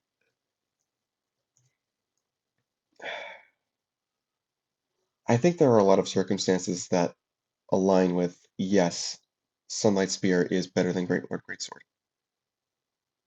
All right. Yeah. I'm going to stick with this. I'm going to stick with my guns and just live with it. And there was no way for these guys to win on their last turn. They would have needed to play Fine Wine. They didn't have enough cards boxed. Okay. Yep. I'm making my decision. They would have taken Sunlight Spear instead of Great Lord Greatsword. And therefore they win by the skin of their teeth. Yeah. 1, 2, 3. How many madness did they have? Just the 4. Just the 3, actually. So yeah, that wouldn't have been relevant. And these guys only have 1. It's in their discard pile. Okay. Yeah. I'm gonna go with this. Yeah. If you think that Great Lord Greatsword was the optimal play for Dark Weirdos back then when they were killing the Titan, let me know. I'd be happy to talk about it because I do think this is worth getting right. But for now, I've made my decision. Dark Weirdos win the set, and they will move on to winners finals. Alcoholites drop down to losers bracket. All right. That was a crazy set.